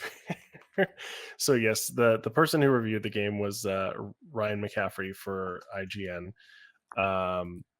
And yeah, I remember when we first watched that review, Aaron, just watching it, there were a number of things he had complained about the game, which we kind of raised our eyebrow at, which it seemed it was just like, it's as a reviewer, yes, I'm sure it's very difficult to, nothing is going to be objective in terms of gaming. Everyone's going to have their preferences and what they'll consider to be a good game, but it just seemed like some of the things he was complaining about were very specific to hard mode. And I know there was like the thing where the game recommends that you play it in hard mode, and he was saying maybe it shouldn't have. But anyway, he recently, after this announcement, he sent out a tweet after the announcement of Alien Isolation sequel. If I can just find it. Okay.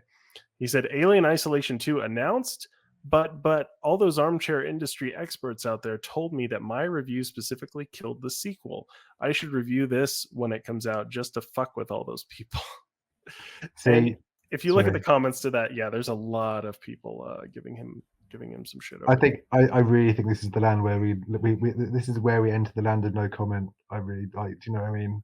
Like I think, joking aside, right? Yeah, I was at Thorpe Park. I said what I said, but actually, right? He had a point. It's what Will said. The game does outstay its welcome. It's too long. Some sections can be boring, but more to the point, there's all those players who haven't finished it, right? So maybe if we'd addressed some of the points that we probably knew were not perfect about the game, because the game is great, and you can say all the great things about it, all the good things about it that you want. It isn't perfect. We were aware it was flawed. Maybe if we'd addressed those things, his review would have been better. But also maybe his 59% does actually, more accurately than I'd like to admit, reflect what those people who stopped the game so quickly because it was too much for them, or those players who got 2/3 of the way through and they went, another generator, really? Maybe if we'd addressed those points, his review would have been better and more people would have been happy with the game. Maybe we'd have dumbed the game down too much, and the people who love it for what it is wouldn't love it for what it is. So it's really difficult to say, but actually, I think the major takeaway from that is okay. I could joke about it and say, that review is terrible. As a developer, the major takeaway from that is never, actors say the same thing, right? Just don't read your reviews, okay? Because they're gonna hurt you, and there will be good reviews, there will be bad reviews, probably. Okay, some films, everybody loves it. Paddington, whatever, everybody loves it. But kind of cult classics divide the critics, and that's what we did. We divided the critics, and we produced a cult classics. So the IGN review is there absolutely typically representing the fact that it is not a game that pleases everybody. Yeah, I'd much rather be a cult classic than anything else. So I'll take I'll take that. But I think it's also important to remember, though, that you guys still have, it says looking it up now, fan and gamer approval. The aggregators sit on the positive from the audience and from the critics. We highlight IGN specifically because they were so far off the mark of everybody else's opinion. It wasn't just them though. There was quite there were other American, for whatever reason, mainly American outlets. But like I say, it's just like it's just mixed opinion at launch. Doesn't matter when what's happened has happened. I think IGN gets the ire because they put out a piece recently, which was a 10 years on isolation thing, where another one of their journalists was praising the game much more, but also trying to, I guess, defend, poorly so in my opinion, that initial review. And I think it was just the fact that they were one of the first reviews that came out. They're one of the biggest gaming outlets. And 5.9, I mean, that just feels petty. I don't think they even do the decimal thing anymore. And maybe it was because of this review, because they just got so much flack for it. And they still do, even to this day. Look at any of their isolation videos on YouTube. People are still giving them shit over that review.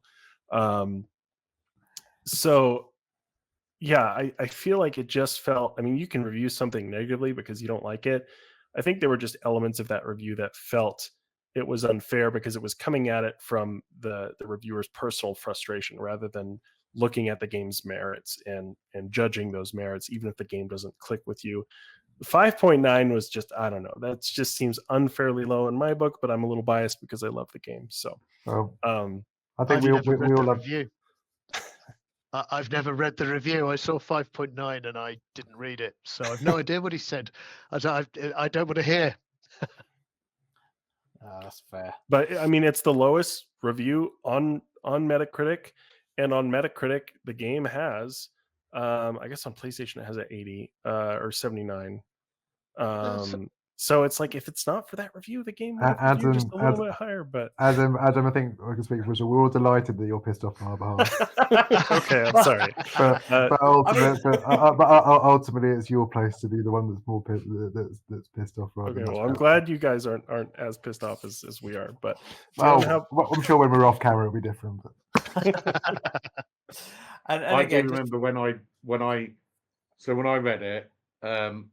I'm pretty sure I'd just come back from LA for Halo. Yeah. You have to trump us, right? I was at Thorpe Park. He was at Center Parks. You had to be somewhere. And nice, I just right? seen Santa Claus, and I was with Sigourney Weaver. No, I think I just come back from LA. I may be wrong but in my head, I just remember, the thing I remember is I read that review along with all the others. And I was so exhausted and jet lagged that I read everything badly. Like I read, and I remember saying to my friends, going, "Oh no, all the reviews are awful," and they're like, "What? What are you talking about?" You know. And I just in my head, I'd just taken the worst bits of every review, and that's all I could remember. And it took me like a whole day, and people going, "Read this one," and I was like, "Oh, there's some good stuff." But that's what I remember about it, is I was just like, it was it's because I was so worried that I really wanted people to love it, that I just saw the negative stuff, and also because I was completely jet lagged. But yeah, it doesn't bother me so much now, just because people love the game. So I'm like, well, some people love it. It's done its job, and that's great. And also, I'm trying to. You have to let go of stuff like that, otherwise you're just going to gnaw away at you. And like Will said, I would not like to review Alien Isolation, because I imagine like he got like, yeah, do it. We've got this deadline, and like, God, trying to hit that deadline and play the whole game, that could have been exhausting. So yeah, fair dues. The thing is, probably most games are the same. You put so much passion into a game, right? It's hard to express how much. Even games that end up being not very good, the developers have poured so much passion into every game, right? They're never, or at least they're rarely just kind of churned out. People put so much passion into those games that when you look at reviews, you're like, you've, and especially Alien, we kind of suspected we'd done something special, right? So, and you've poured heart and soul into it, and passions ran high on that game. They really did. We all threw everything we got into it. And because that was pretty much the first review, I think that's what got me. That's probably what got Will. You open it up, and the very first review of this passion project that you've lived, that you've loved, that you've thrown everything into, that you've pushed to turn into, it's your baby, and it's someone looking at your baby and going, your baby's ugly, and that's really sad. And again, just for prosperity's sake, on Xbox One, Metacritic has 78, on PS4, 79, on PlayStation, 81, on Switch, 83, and on, of all fucking things, the iOS, iPad, iPhones, 83. So, Well, PC, I don't know if you mentioned that there, but I mean, it got PC Gamer's Game of the Year, and they, raved about it. So the game did get some really solid reviews at the time as well. But Will, on your 10th anniversary reunion development team post, I did enjoy that little. The night was about a 5.9 jab that you gave them, and I know some fans were reading into the Sevastopol Lives you did on like the first post for that, or like, oh, are they teasing a sequel? Like, but No, I'm sure that it crashed into a gas giant. No, there wasn't teasing a sequel at all. It was just Sevastopol was living on through the people in attendance. Yeah, definitely. and that's actually everything from Adam and I, but we did just have a couple of questions from our community members. We had a few more actually, but we've talked about them along the way, so I've kind of scratched them off. But we still just got a couple just to go through. Nelly has a question about the gameplay design in consideration with the aliens AI, and whether it caused any issues in terms of things that had to be dropped. So, were there any ideas for the aliens' behavior that may not have been implemented for technical reasons? For example, was it an option to hide the alien in a corner and wait for the player, similar to the attack on Dallas? Or was it a possible idea to have the alien doing its wall crawling that you just couldn't do? Yes, absolutely. Both. We looked at wall crawling, and it was simply we didn't have the staffing levels to do it. That was quite simply we'd have had to hire at least another person to get the technology to make the alien walk on walls. We had an off the shelf, really excellent solution for making the alien walk on the floor. We did loads and loads of tests for making it sort of semi walk on the walls, and with the shape of the alien ended up being as well, it didn't really translate well to walking on the walls. But no, technically we wanted to, and we had to cut that because we just didn't have the staffing levels. The other thing about waiting in the dark, we had a flavor of that. So in with the menace meter, or the menace gauge, we had the idea that the alien sometimes should try to catch you unawares. So obviously built into that was the idea that it would drop down vents, and it would have the quite hard to see drool coming down, and if you walked through the drool you'd get pulled up to the vents. But it would also it would go and hide the other side of doors, but we didn't quite have the tech to measure the light levels to go and stick it in a dark corner. We did actually toy with that idea, but as I recall, at the time when we were looking at it, and probably later on we probably would have had that tech, but at the time we didn't have the tech to figure out where was dark enough to put the alien there. So the closest we got was it would just occasionally, and this is where kind of you go, is it scripted or is it all behavior tree? Occasionally the scripted part would take over and it'd go, no, what I'm going to do now is find somewhere that I think you're likely to go, hey, look, it looks like you're heading for that door. So I might go and deliberately place myself in the room the other side of the door. And if I can, I'll actually be just the other side of the door moving, which was kind of my cheap version of hiding in the dark. So yeah, there was all sorts of tech that we rejected. I don't remember all of it, but the two that are called out, those are both things that we considered. Brilliant, thank you. And one of the things we've asked about a lot, and I'm not sure how much you can talk to this, Dion and Will, is about the story content that was cut from the game. Xenopedia has quite an extensive section on what's been discovered so far. But Xenopedia editor and AVP Galaxy community member Who the Fuck wanted us to ask you about the fate of Samuels and Taylor in the original story direction.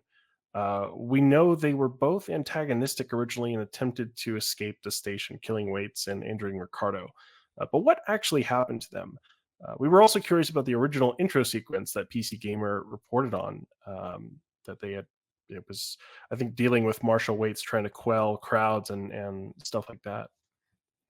I think this is one of the areas as well. I'm afraid that we just have to do go NDA on it, because who knows? Well, lots of reasons, but one, who knows if other things that have come might appear in the sequel.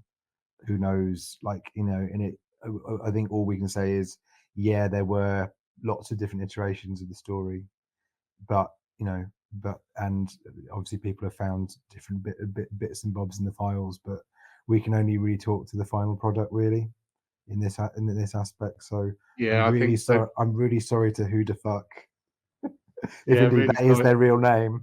That is an amazing name. Lee is his name.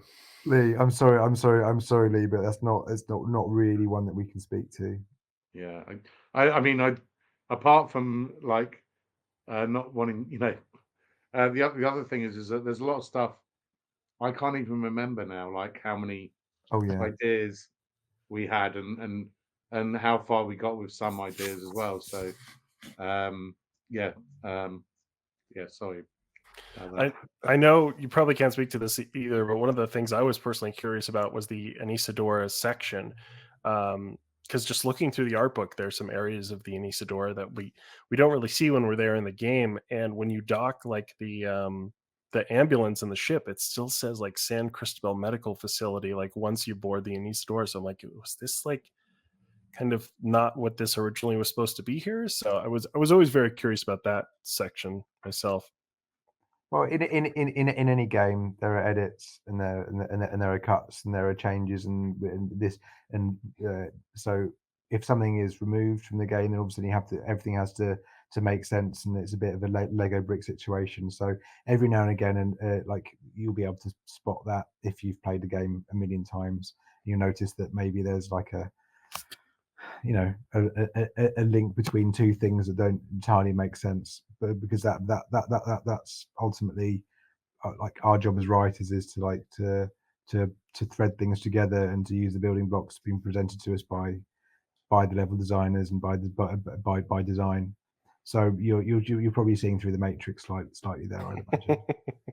And if the San Cristobal labeling on the Anisadora, which I wasn't aware of, that's almost certainly because there was some good quality geometry that they decided not to put it on Sevastopol and went, you know what, it's perfect for Anisadora, move it across.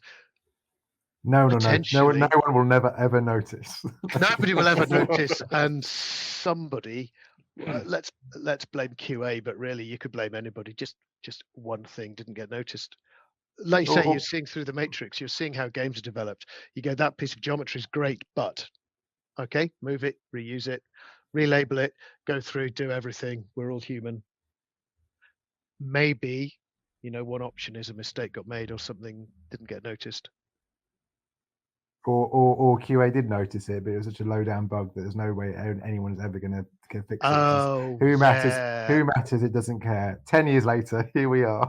Yeah. So you've got some producer sitting there with a list of 1,000 bugs, and they go, "We're not going to get them all fixed," and then they just draw a line, and they go, "Anything below that line ain't being fixed. Chuck that out. Chuck that out." And with that, San Cristobal labeling made it onto the Anisadora.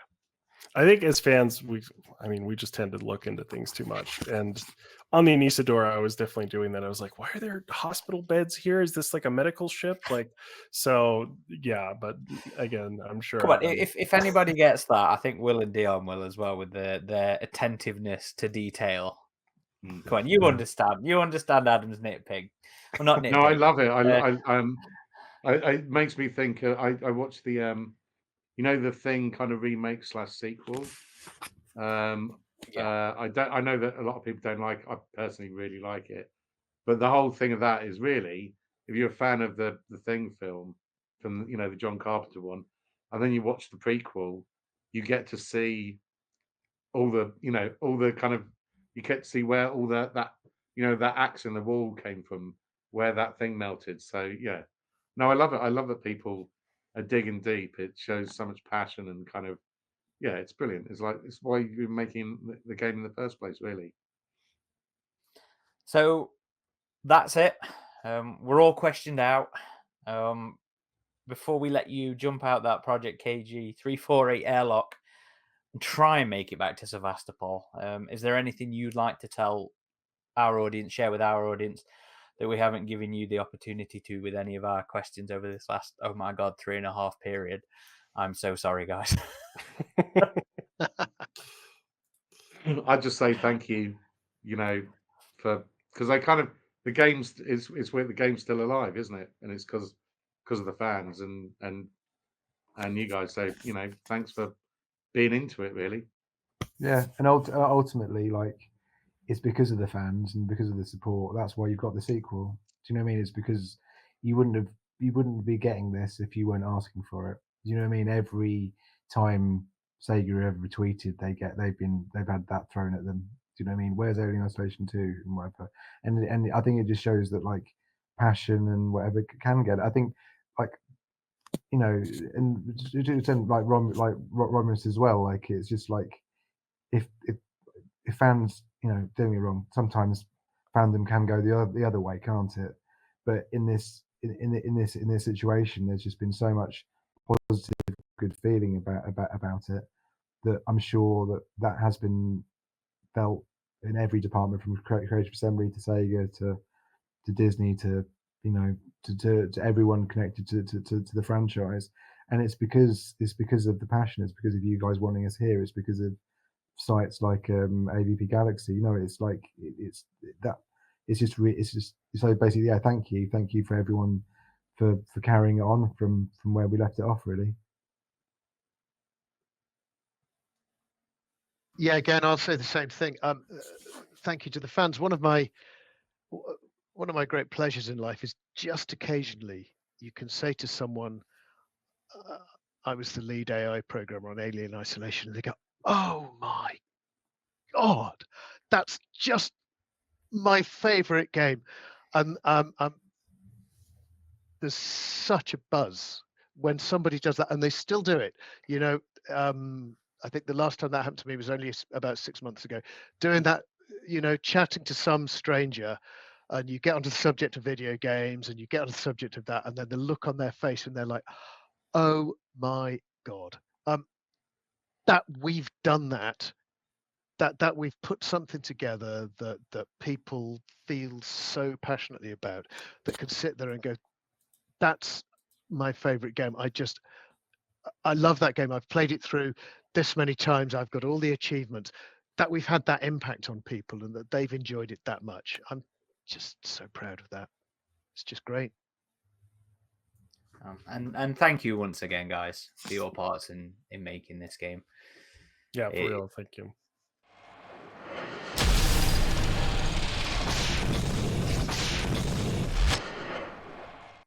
So thank you once again to Andy Bray, Will Porter, and Dion Lay for taking the time to come and talk to us about the development of Alien Isolation. We've also got a retrospective discussion, which should be out. I don't know if it's going to be out directly after this episode or the episode after. It'll be out some point in November. But we spend another 3 hours talking about the game between ourselves, between our panel, and it's been fun. And it's nice to have an Isolation 2 announced.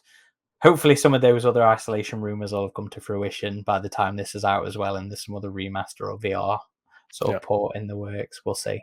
So we'll have a 2-month anniversary celebration. Yeah, it's just celebrations of Isolation. There's never a reason not to enjoy and embrace and throw praise at that thing. And Eric started the game again, guys, or he's going to be starting the game again. Oh man, yeah, we need to do a feature just on that. Yeah, so I'm very much looking forward to seeing if he makes it past San Cristobal this time.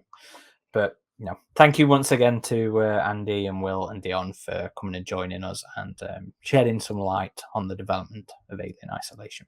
Yeah, definitely. If you want to find out more about us, you can find our hub of activity on avpgalaxy.net, where we have written news, old school discussion boards, and written versions of most of our content. You can also find us on all the major socials: Facebook, Twitter, Instagram, Threads. Am I forgetting any, Adam?